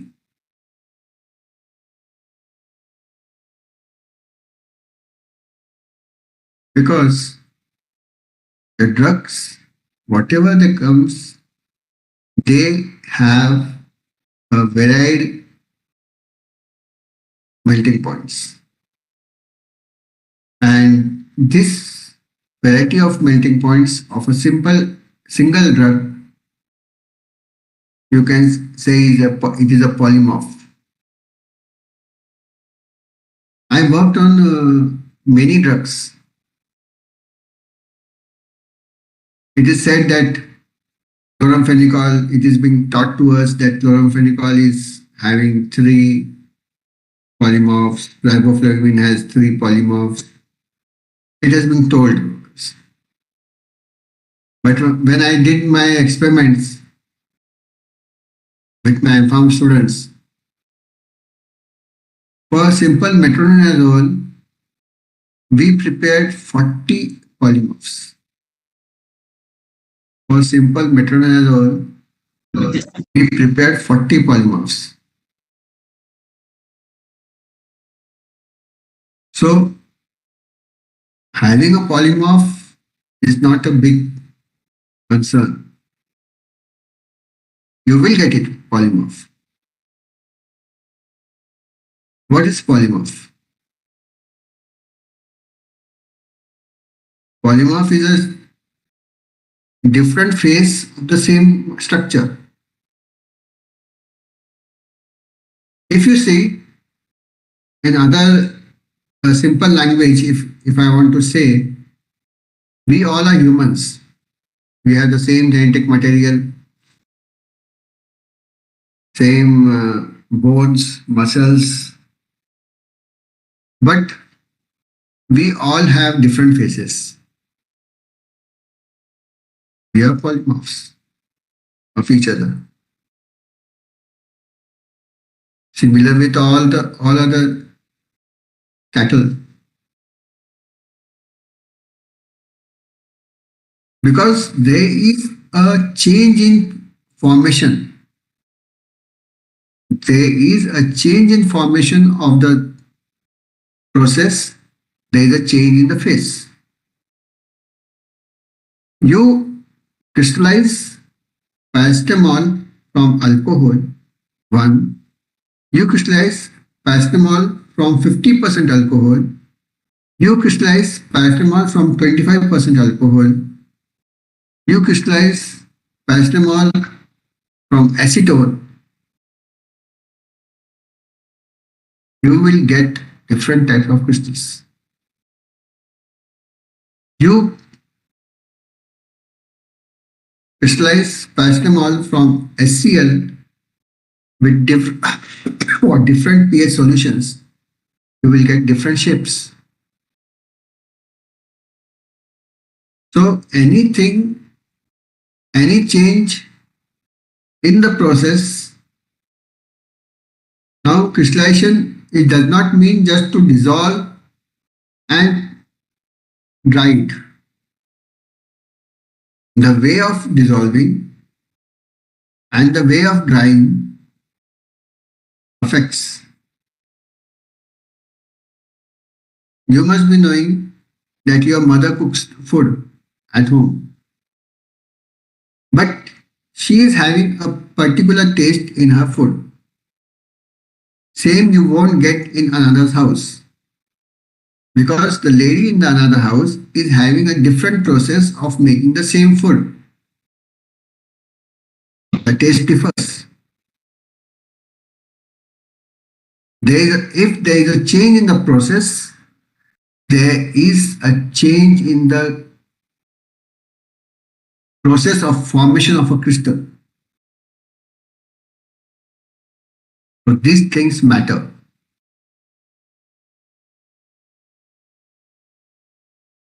Solvates,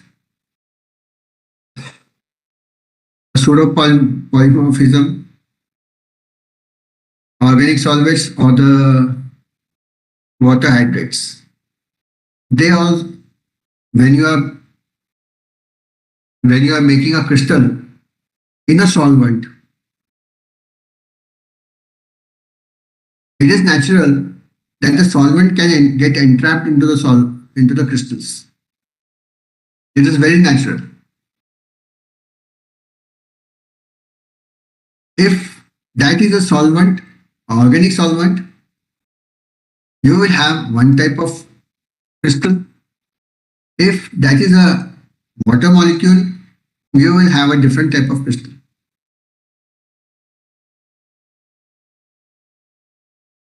The water crystal having water will dissolve slower than the crystal having an organic solvent. Again, the concentration gradient. Because you will take dissolution in water. 0.1 normal HCl or 7.4 buffer. It also contains water.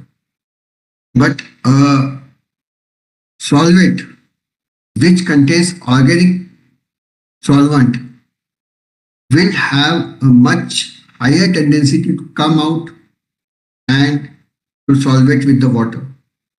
Therefore, the crystals having solvates will dissolve faster than crystals having hydrates.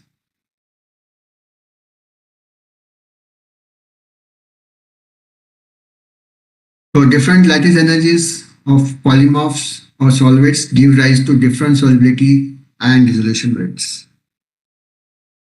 Lattice energies means the energies by which the two molecules, two atoms combine together to form a crystal. If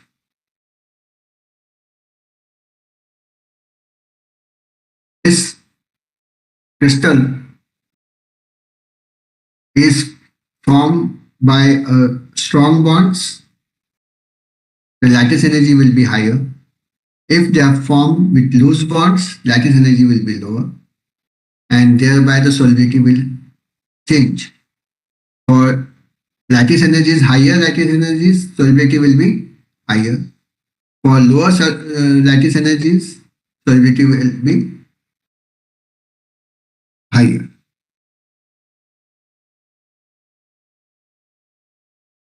The biggest difference in solubility is between amorphous and the crystalline material. Now, what is amorphous and what is crystalline? A structured material is crystalline, unstructured material is amorphous. In simple language.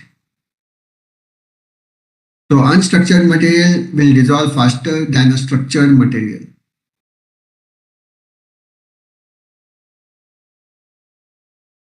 So amorphous will dissolve faster than a crystalline material.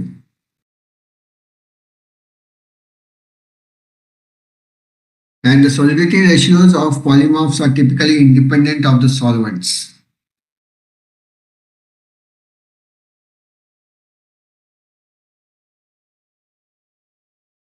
Hydrates are typically less soluble in aqueous media than in anhydrous forms of solvents. All these things I have just told you. Higher melting point, better stability. A simple fundamental. And hydroscopicity also plays an important role. There is a compound NCEX. It comes in two forms, 160 degrees centigrade and 140 degrees centigrade. Percent degradation was observed after 4 weeks at 40 degrees centigrade, 75% relative humidity. In this condition, the percent degradation was observed for two forms, having one which was having 160 melting point and another which was having 140 melting point. What was formed?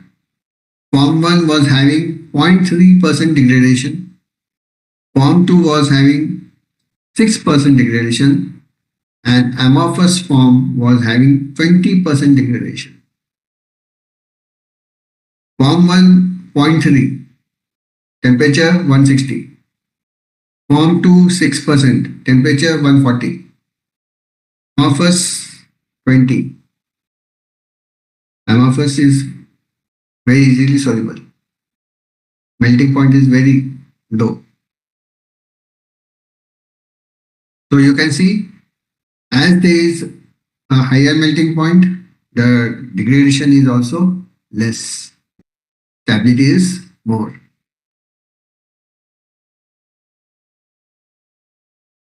Carbamazepine exists in 3 anhydride forms as a dihydrate. It is practically insoluble in water. Okay. Wet granulation used to improve the flow of compression properties. It cannot be easily compressed. So if you go by wet granulation, you can compress it easily. Granules prepared water didn't contain dihydrate. While granules prepared using water didn't contain dihydrate, when you added alcohol,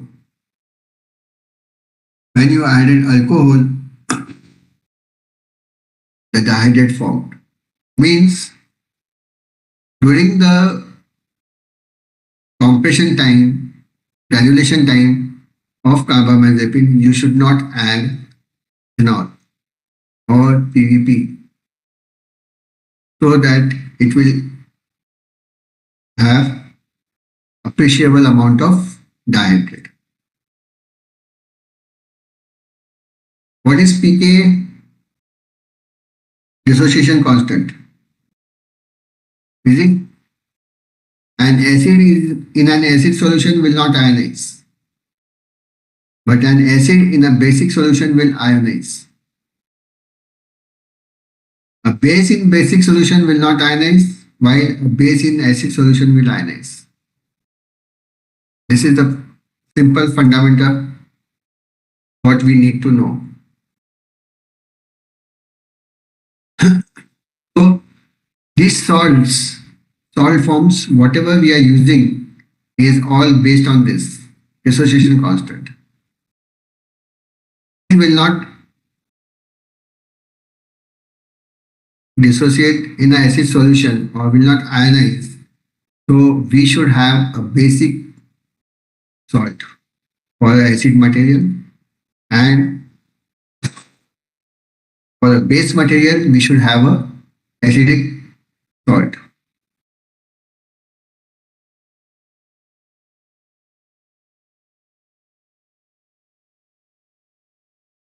Choice of salts.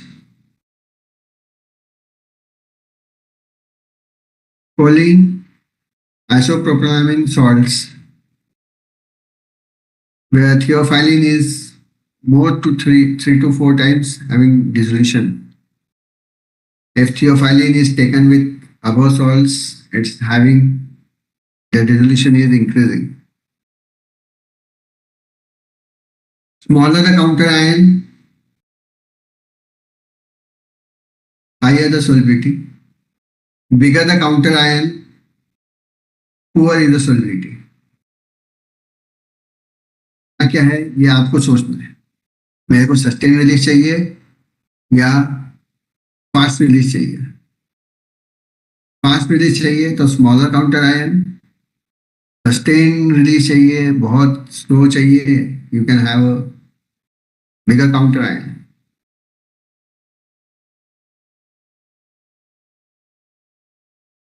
This is a tablet. Tablet is being getting disintegrated into particles, and the solvent, the salt and the basic salt, they get dissolved, and as they dissolve in the salts, they get micronized, and as they get micronized, they get easily absorbed. They get easily absorbed.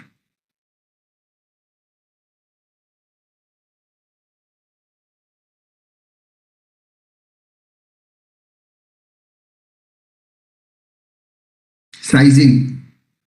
How the size of the drug material affects dissolution. There was an experiment done by Angust where DCP 961, low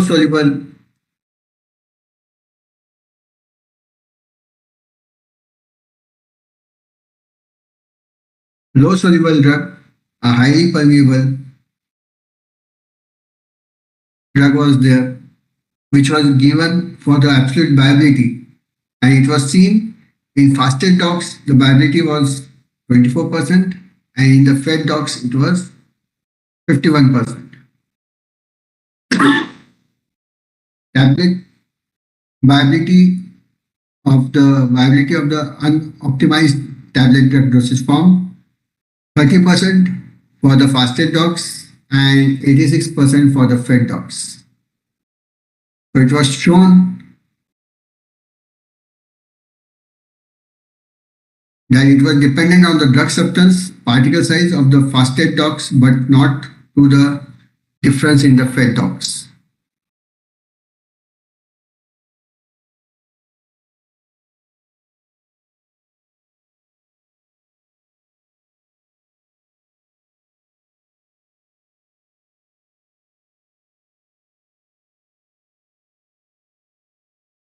I think my time is over.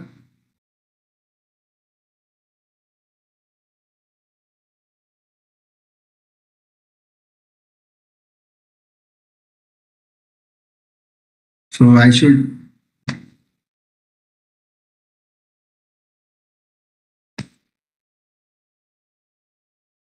नहीं तो organizers मेरे को पिटेंगे. Thank you, sir, for putting light on such an important topic. Now we'll go ahead with some queries. If participants have any queries, they can put it in the chat box.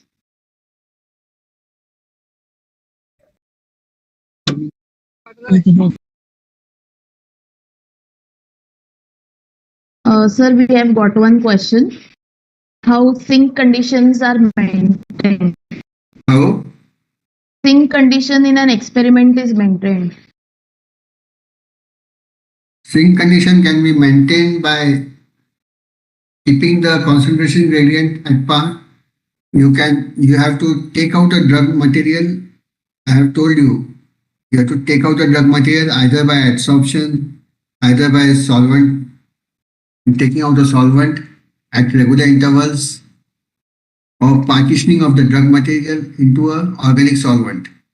You can maintain the sink condition of that material, of that system. Okay, thank you, sir. Next question we have is how formation of nanoparticles improve the solubility of drugs. Nanoparticle. Nanoparticle is totally a different subject. Okay, sir. The drug materials which are very they are not soluble. If you nanonize them 10 raised to power -9, their complete properties changes. The surface area totally increases, and if you can manage that surface area, the solubility increases. Okay, sir. Next question is how drug interaction can be studied with the help of pre-formulation. There are many methods. There are many methods by which we can study the drug interaction, accelerated drug stability studies, and many more. Okay, sir. Thank you so much for such a glorious session, sir. We look forward to such sessions in future too. We appreciate your time and the energy you have given in this session, sir. Thank you. Thank you, sir. Thank you, sir. Thank you.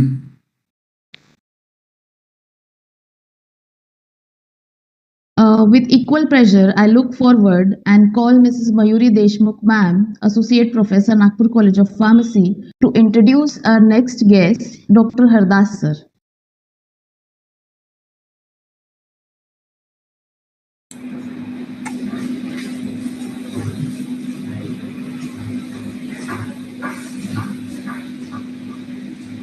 Good afternoon, everyone.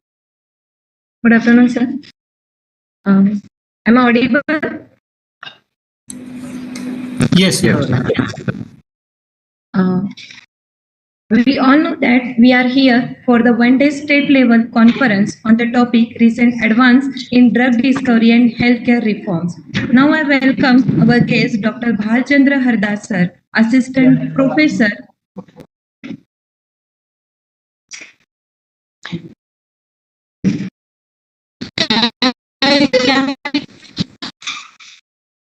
Now I welcome our guest, Dr. Bhalchandra Hardas, sir, Assistant Professor, Ramdev Baba, College of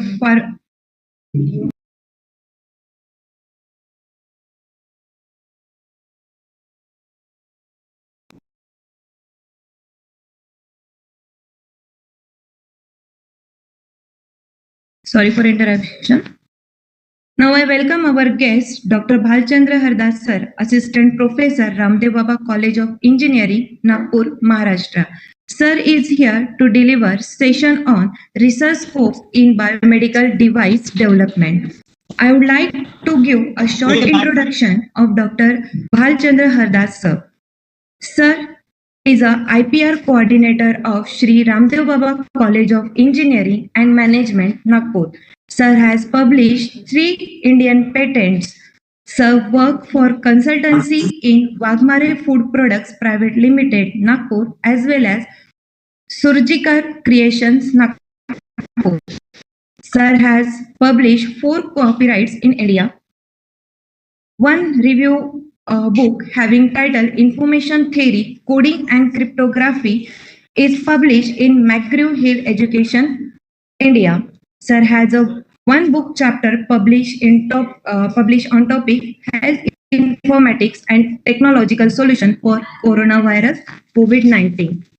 Sir supervises as PIS funded projects centrally and state agencies.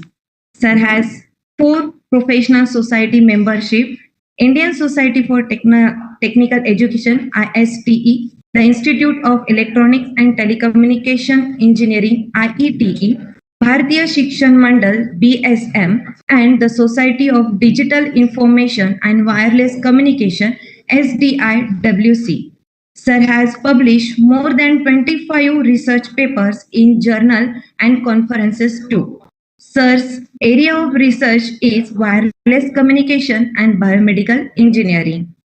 Sir was awarded with the Best Teacher Award in 2017 and 17-18 by Rashtrasanta Tukadoji Maharaj, Nagpur University. Now I request to Dr. Hardas sir to share his knowledge. Over to you, sir.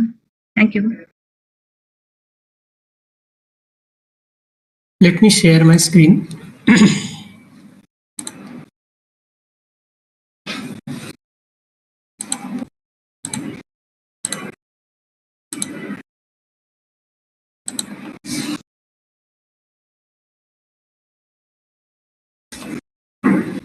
Screen visible? Yes, sir. Visible. Yes, sir. Okay. Thank you, Gaikwad Madam, for nice introduction. Good afternoon, all the participants. Welcome to this third plenary session on recent advances in drug discovery and healthcare reforms, a state-level conference organized by Nagpur College of Pharmacy in association with D. Batu, APTI, and Indian Pharmaceutical Association. And my topic is research scope in biomedical device development. So first of all, I am thankful to Dr. Narendra Dighade sir, coordinator of this conference. Then organizing secretary, my best friend, Dr. Vinod Thakre sir, Dr. Vishal Uplinchwal sir, all the coordinators, organizing committee members, research scholars, and dear participant students. So in next 40-45 minutes, we will discuss what is the scenario of biomedical engineering and how to design and develop some biomedical device development. First of all, I am a electronics engineer, so we will discuss some electronics parts, computer, IT, AI, ML, biomedical and robotics, and then we will find out some scope in pharmaceutical area as well as in other biomedical engineering areas. So let me start with the Indian healthcare industry, which has been growing at a double-digit rate and has evolved significantly in the last decade. So when we see the scenario in 60s, 70s, 80s, and now in 90s and after 2000, there is a tremendous change in the Indian healthcare industry. And now after COVID-19, everyone, right from kid, everybody is familiar with the development of the biomedical devices. So everyone is now care of the healthcare industry. So healthcare scenario is approaching a worldwide. Basically, it is a end of the world, what we suspect. That is IoT at our hand. So everyone is using this mobile phone. Everyone is using some electronic gadgets. So everyone is familiar with the gadgets. But what is the inside that gadget? What is background? That we don't know. So the conference like this is basically a platform where we can discuss, we can deliberate, and then we can conclude with some resolutions. And in the coming like semesters or years, with the help of such kind of conferences or collaboration, I can say, like I'm an electronics engineer and most of you are the pharmaceutical research scholars and students. So with the help of such type of collaborations, we should do something in the field of this biomedical engineering. So medical diagnostic consumes a large part of hospital bills. Technology can move the routines of medical checks from hospital to home. So basically the healthcare scenario is now hospital, earlier was hospital centric, and now after COVID-19, it is a home centric. So every home is now a small hospital. So the right patient outcomes will result into the reduced cost of hospitalization. So we are not doctors, we are not medical practitioners. So our role is, means pharmacy people or the electronics engineers. Our role is to boost the morals of these hospitals. Okay, so we will help those people. We will help via engineering, via pharmaceutical background or research. So our expertise should be useful to the society. So that is the basic concept of this conference, I think. And therefore, remote health monitoring via connected devices so can save lives in event of medical emergency like heart failure, diabetes, asthma, or attacks. Okay, so at the latter part of this presentation, I will I will present three different projects, three different I can say the collaborative projects which our UG students they have done. So basically, the IoT devices collect and transform health data. So basically, in every industry, it may be a pharmacy, it may be electronics, it may be a computer, bank, any industry. So we basically deal with the data. Okay, so the data is very important, and therefore a database management system is also important aspect where we can do some type of research. So first is blood pressure, oxygen, blood sugar level, weight, and ECGs. So this type of data we can send over the IoT, and then it can be stored in the cloud and can be shared with the authorized person. Okay, so now one by one we will see how we are going towards the device development. So another important feature is end-to-end connectivity and affordability. So what is meant by affordability? So everyone, every common man, common people should be should be able to use those type of gadgets, those type of we can say the electronic devices. Okay, so the cost should be less. Okay, in that case, so then and then we can say that it should be it will be affordable to the common people.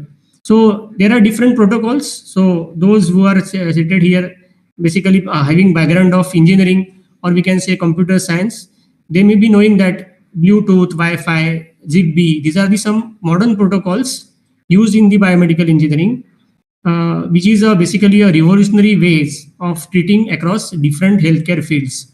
Okay. Then data assortment and analysis. So what is to be done with this data? Okay, so we have a lot of data in the hospitals at different we can say the point of time.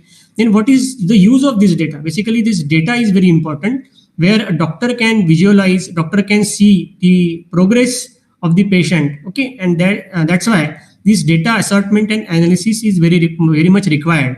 And for this analysis, we can develop various devices. Okay. Sorry to disturb you, sir, but slides are not moving. Now, which slide is there? Sir, just click outside the slide. What is this slide? Only first slide? Yes, sir. काय झालं संपलं शेवटचं आहे मग तरी करतो ना Sir, yes, sir. Okay. चालू आहे गेले वॉशिंग वेबएक्स आहे तुमच्याकडे वेबएक्स चालू आहे युट्यूबला आहे युट्यूबला काय कळायचं काय आता आपल्याला फक्त सर्टिफिकेट हा ना मग तिथे कसं जाणार Yes, sir. फक्त काय त्या व्हॉट्सअप ग्रुपला जॉईन झाला तुम्ही Hello. Hey, participant, please mute your mic. Okay, sir.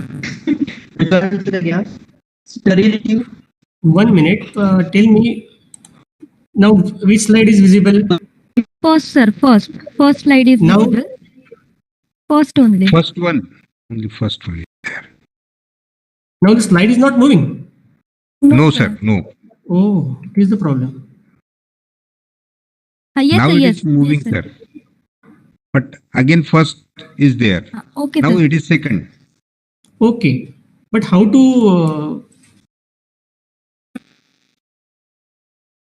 But in presentation mode, the slide is not moving. I think, you know. Yes, sir. So what to do? Sir, you Is can it okay? directly. Yes, sir. It is okay. Okay, ठीक है. हाँ. Okay. आता होता है visible? Slide Yes, move होता sir. है? Yes, sir. Okay, ठीक है. Yes. So no problem. So basically, different IoT devices are there for collecting the different data. Okay. So as on the time we have seen this end-to-end connectivity, then data assortment and analysis, where we can collect the data, we can analyze the data, and this data can be sent via the different platforms, and the practitioners, the medical practitioners, they can analyze this data, and then they can use their methodology to treat the patients. Okay. Then the tracking and alerts. So basically, to track the patient's condition, the tracking and alerts is very much important, and therefore we can develop different types of IoT devices. Okay, so this is also area where we can have this research work. Then remote medical assistance, like in our Meghat region, or we can say in Gadchiroli district. Okay, so where medical assistance is not proper. Okay, so in those cases, we can use remote medical assistance. Okay, so our students, they have developed some remote medical assistant device. Okay, so that is also a key area where we can have emergency medical assistance in that case. So I urge all the students present here, research scholars, to do something on this area. Then data security and privacy. Okay, so when we say data, so everyone is using a data. Okay, so but the data security and privacy is an important thing. So to secure and privatize that data, such medical devices can be prepared, can be designed. Okay. The next is integration. So multiple devices are there. So we can integrate those multiple devices, and then we can have a common platform for the medical practitioners. So the non-uniformity of the connected devices protocol slows down the whole process. Okay. Means different devices हम use कर रहे हैं, तो एक साथ use करने के लिए क्या करना पड़ेगा? So we can use a common platform. Okay, so we can integrate those things, and then multiple devices can be integrated using again protocols. Okay. How IoT helps in healthcare process? So basically, workflow is a sensor collects data from patient, doctor, or nurse, inputs that data. Then AI-driven algorithms like machine learning is used to analyze the collected data. Okay, nowadays everyone is knowing that AI, ML, artificial intelligence, machine learning, Bluetooth. Okay, so everyone is knowing the facts, but what is the use of these kind of devices? This kind of we can say the area. The basic thing is to healthcare process will be fast. So devices decides whether to act or send the information to the cloud. Okay, so machine learning means क्या होगा machine learning में? Artificial intelligence में क्या होगा? अभी आप कुछ सोच रहे हैं, तो आगे आप क्या सोचने वाले हैं वो पहले ही मशीन आपको बता देगी, है ना? So machine is now smart machines. Okay, so doctors or healthcare practitioners, they can be actionable and informed decisions based on the data provided by IoT healthcare solutions. यानी मुझे अभी कुछ हो रहा है, तो अभी इसके आगे क्या होगा, तो इसका क्या करूंगा मैं, कुछ डेटा मैं पहले से ही ले लूंगा. ओके, तो जैसे 4:05 पे ये होगा, तो 4:10 पे क्या होने वाला है, तो machine will basically predict, and that prediction will help the doctors to assess the whole condition. So the future of IoT in healthcare is we cannot say anything right now because the future is very bright, and now every industry is basically driven by the IoT devices only, right from your school, college to the big industries, railways, healthcare, hospitals, everything. It is IoT. Okay, so I think in new education policy, the faculty members will be knowing this fact. This new education policy is basically a interdisciplinary, intradisciplinary, and transdisciplinary. Okay, where the pharmacy people can interact with the engineering with arts, commerce, science. So the faculty members or the students are not basically in the shell. Okay, हमारी दीवार को हमको भी तोड़ना पड़ेगा. Pharmacy है तो pharmacy में रहेंगे, ऐसा नहीं होगा.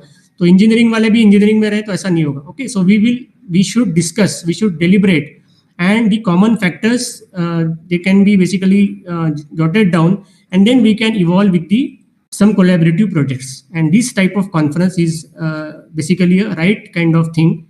So I will congratulate the conference people basically to invite me for this pharmacy conference. So applications of IoT in healthcare. So we will not waste our time. Yes. So role of medical devices across the healthcare continuum. So see here, first is screening of the patient, then diagnosis, treatment, restoration, and monitoring. So these are the 5 steps. Now for these 5 steps, we can develop lot of healthcare devices. Okay, small devices where we can have a prototype. Then that prototype can be designed to form a product. Okay, so this total key line, this line of action will be there, right from screening of the patient to the monitoring of the patient. Okay, so we have designed 3 different products for you people, for the patients. So medical devices, so those interested, they can write down, or I will share my slide with Thakre sir. So there are 4 basically concepts, 4 devices, 4 type of devices. First is consumable and implants. Before my presentation, Sakarkar sir was telling some consumables and implants. Then instruments and appliances. Then diagnostic, imaging, patient aids and others. So these are the 4 areas where we can have different type of device development. Okay. The next is, with changing economic and regulatory environment, the medical devices industry is expected to grow significantly, fueled by a range of factors. Okay, so nowadays this medical industry is a big industry where we can have different kind of funding agencies. We can have different kind of startups. Then of course money is involved. So there is basically no end to this. So at this critical juncture, the Make in India initiative provides an opportunity to create a step change in Indian healthcare, especially in medical devices industry. So this basically Make in India launched by our, yes. Hello. Hello, is the site visible? Yes, sir. Site is visible. Okay.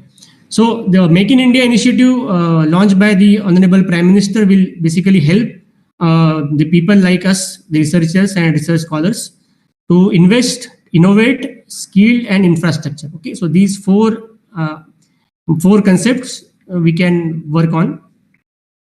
So instrument and appliances, basically in ophthalmic instruments, then medical and surgical instruments, then dental products, then therapeutic appliances and other instruments and appliances. So these 5 type of instruments. So these are not 5 instruments, these are 5 segments where we can have hundreds of devices we can design. Then diagnostic imaging like electrodiagnostic apparatus, then radiation apparatus like your X-ray, then C-ray apparatus, CT scanners, then imaging parts. So basically in our engineering, electronics engineering, or we can say communication engineering, we have digital signal processing, digital image processing, where the image of different body part can be taken, and then these images can be provided to your neural network or artificial intelligence. Then we can predict the growing of some body part, and that's after that the medical practitioner, they will decide the future scope of their action. Okay, so this digital image processing is basically a key area where we can work. Then consumable and implants, so like syringe, needles, catheters, then bandages, dressing, then your suiting materials. So every part of your hospital is basically our target area where we can have hundreds of products, hundreds of devices for the hospital people. Patient aids. Okay, so patient aids can be developed like pacemaker, hearing aids, artificial joints, wheelchairs. Then level of imports across segments. So we can. So this is basically a manufacturing landscape in India where biomedical devices are developed. Okay, so the Maharashtra is basically a big developer or manufacturer of this biomedical devices.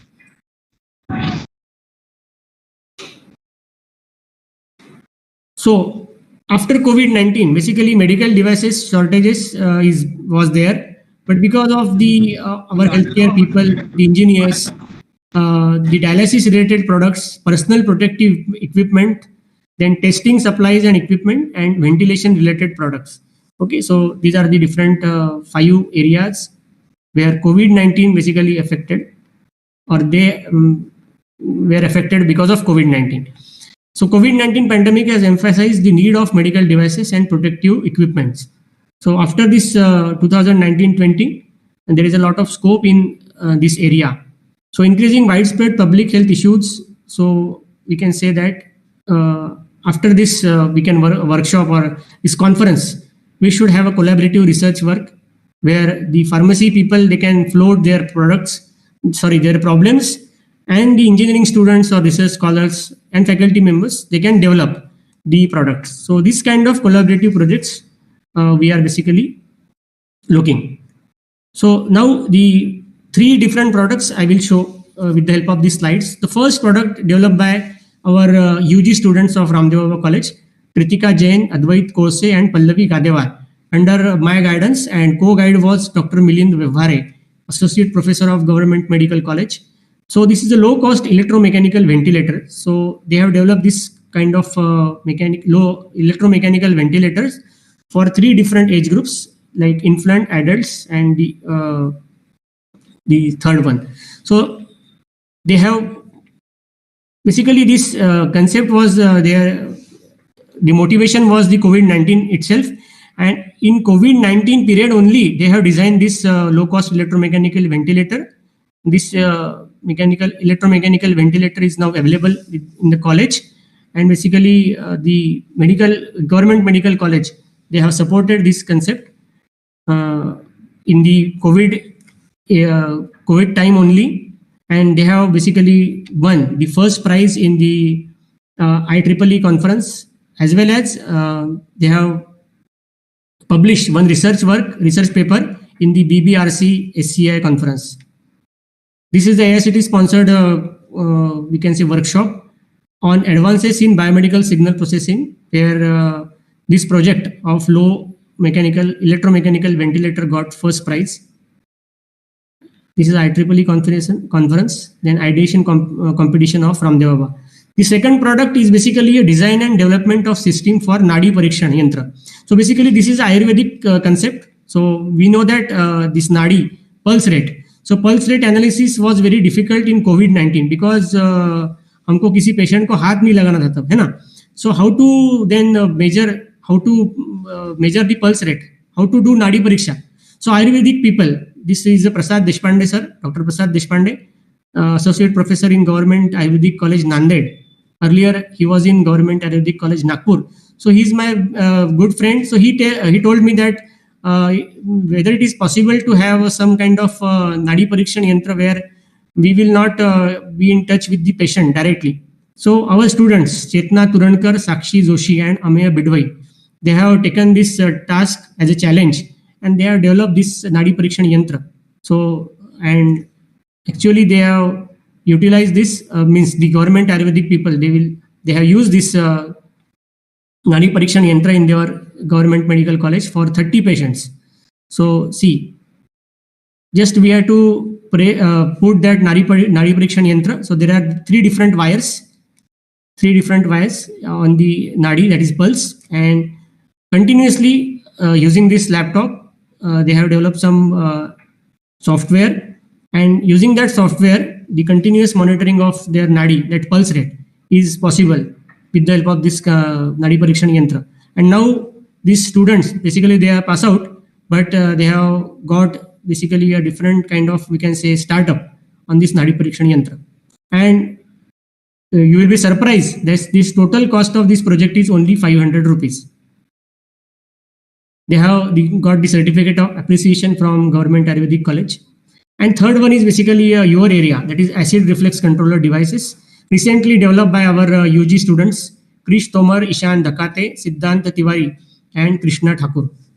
Okay, so this is an acid reflux controller device where we can have a RF microcontroller, RF transmitter and receiver, and pH sensor. This is inside the silicon balloon, and outside body there will be external devices.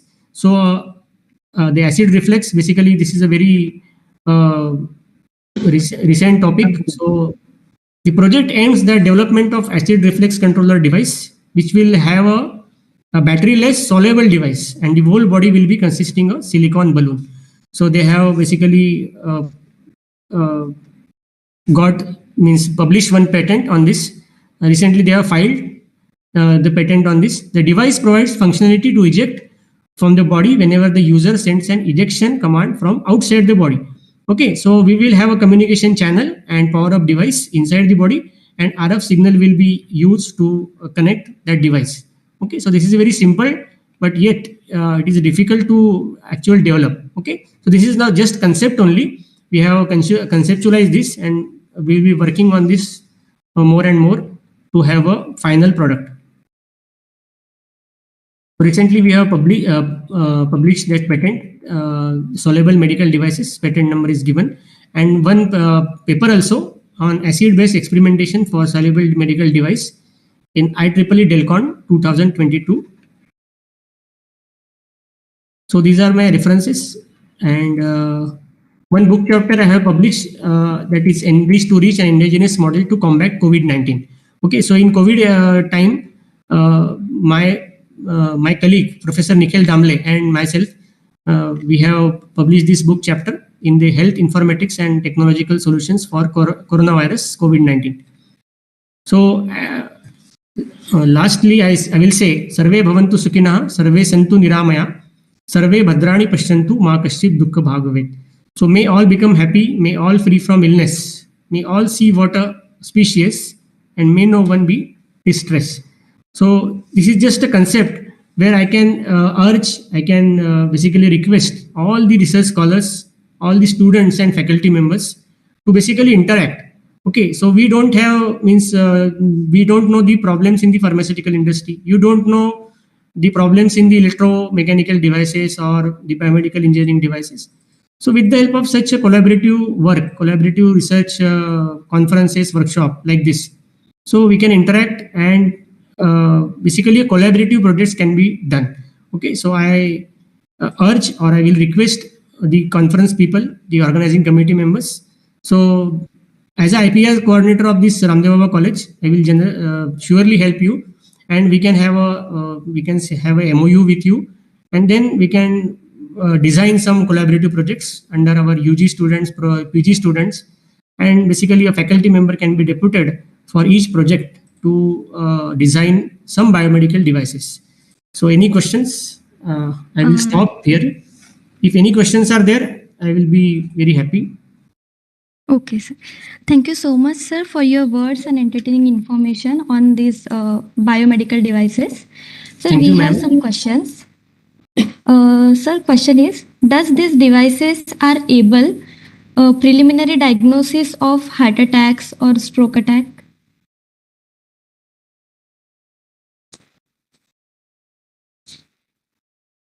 Sir, question is, does these medical devices are able to preliminary detect the heart attack or stroke attack?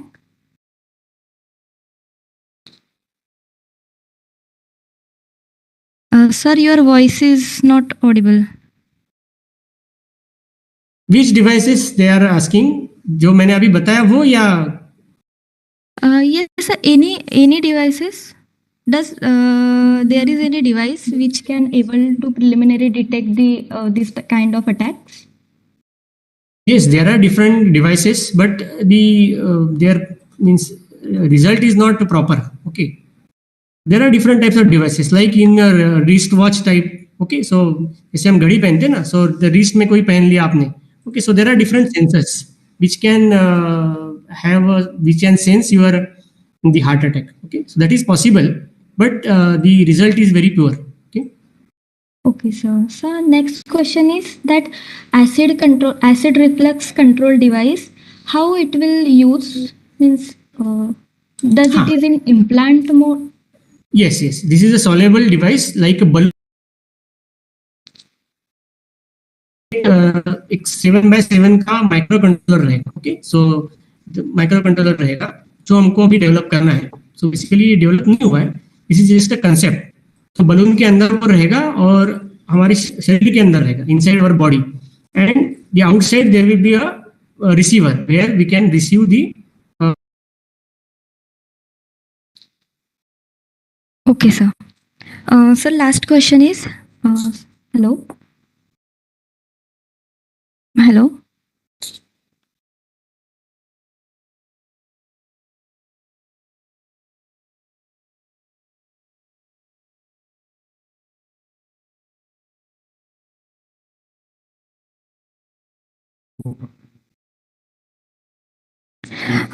Okay, thank you so much, Hardas sir, for such an informative session.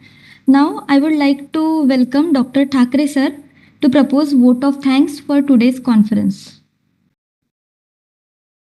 Thank you, Ankita ma'am.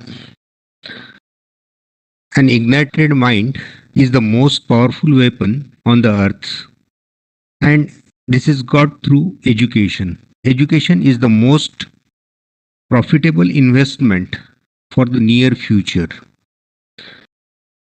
A very good afternoon to one and all present online. On behalf of Indian Pharmaceutical Association, Nagpur branch, Association of Pharmaceutical Teachers of India, Maharashtra branch, Dr. Babasaheb Ambedkar Technological University, Lonere, and Sri Vidyarthi Sudhar Sangh, Nagpur College of Pharmacy, Nagpur. I, Dr. Vinod Madhavrao Thakre, deem it a great honor and privilege to stand before you to deliver the vote of thanks for DBA2 IPA and APTI sponsored one-day state-level conference on recent advance in drug discovery and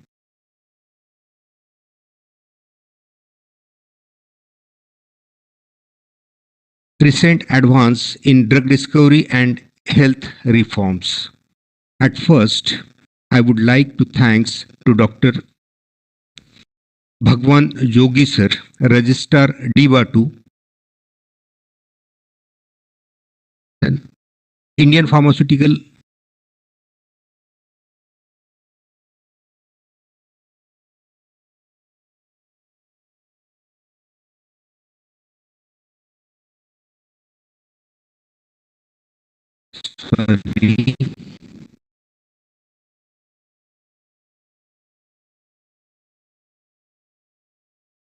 Indian Pharmaceutical Association, Nagpur branch President Dr. Arun Patil sir, Secretary Sri Rajesh Luia sir. I would also like to thanks to the APTI Maharashtra branch President Dr. Rakesh Somani sir, Vice President Dr. Siddhi Jain sir, Dr. Swarup Lahoti sir, Secretary Dr. Sanjay Sirsagar sir, our President Sri Dattaji Meghe sir,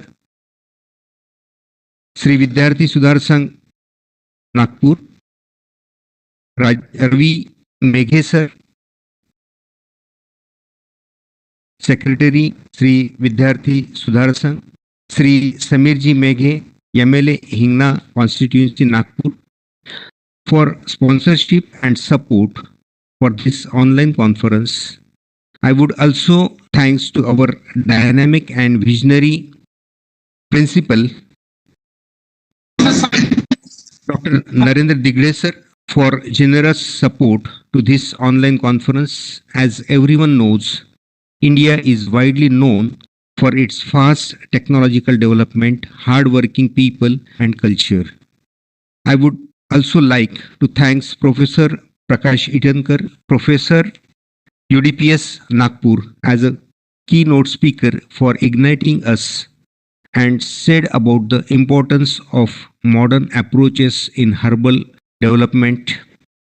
I would like to thanks to Dr. Dinesh Sakarkar sir for pre-formulation and its role in the research. I would also like to thank to Dr. Bhalchandra Hardas sir for his valuable talk in the research scope in biomedical devices development. They have accepted our invitation at short period of time. They are a really great human being for the society. Actually, this conference is supposed to be offline, but due to that COVID situation, we asked to the management and management accepted our request to take this conference online. Thank you all the management support. With the few days, they accepted the things. The lecture which was given by the resource person was an interesting and inspiring one. Words are not sufficient to thanks the supporters, mostly Professor Vaibhav Uplenchwar sir, Professor Anshu Dudhe ma'am, Mrs. Namrata Mane ma'am, Dr. Sanjana Gaikwad ma'am, Dr. Renuka Mahajan ma'am, Mrs. Mayuri Deshmukh ma'am, Mrs. Hina Mehta ma'am, Dr. Swati Gaikwad ma'am, Mrs. Gayatri Katole ma'am, Mrs. Sujata Wankhede ma'am, Mrs. Neha Pathak ma'am, Mrs. Priya Nikam ma'am, Mrs. Kavita Mishra, Mrs. Seema Mendekar, Mrs. Vishwa Padole, Miss Aarti Darode, Miss Purnima Patil, Miss Ankita Burande, Dipti Bhagchandani, Miss Prajakta Chaule, Miss Minal Sonule, Miss Nilima Sakarkar, Miss Kritika Bobde, Miss Poonam Kothe, Miss Priya Mukewar, and dear student, professor, teachers, researchers for spending your valuable time for beneficial cause. The participant and interaction of the student was really outstanding. I would also like to thank who directly or indirectly supported for this conference, last but not the least. Our all well-wishers, technical team, supporting staff members, non-teaching staff, thanks one and all. With you, it is possible only. Now, I declare, with the prior permission of our principal sir and today's conference convener, Dr. Digde sir, that this session is now closed. Stay safe, stay healthy. One request is there, around 400 certificates will be issuing through the online mode.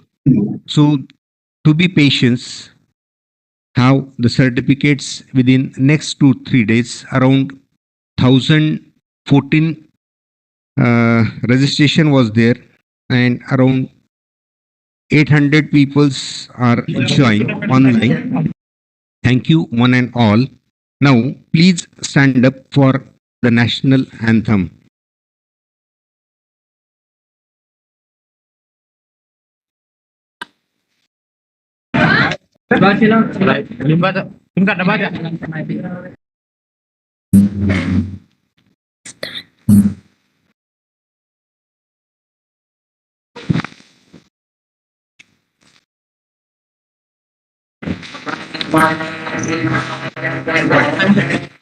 Ankita madam साथ रहा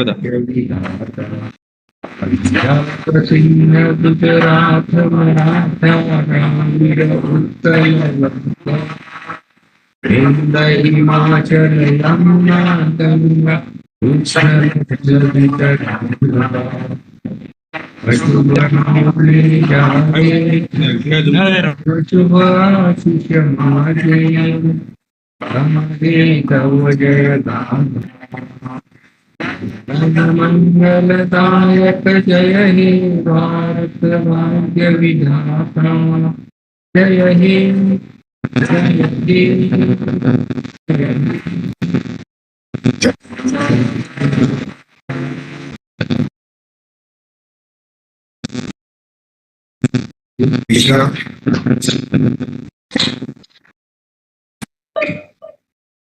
Thank you. Dear all participants, thank you for participating in today's conference. Now we are concluding the conference. Thank you one and all. I would request all the audience to kindly submit the feedback form. Feedback link is provided in chat box. Thank you.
चले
कशी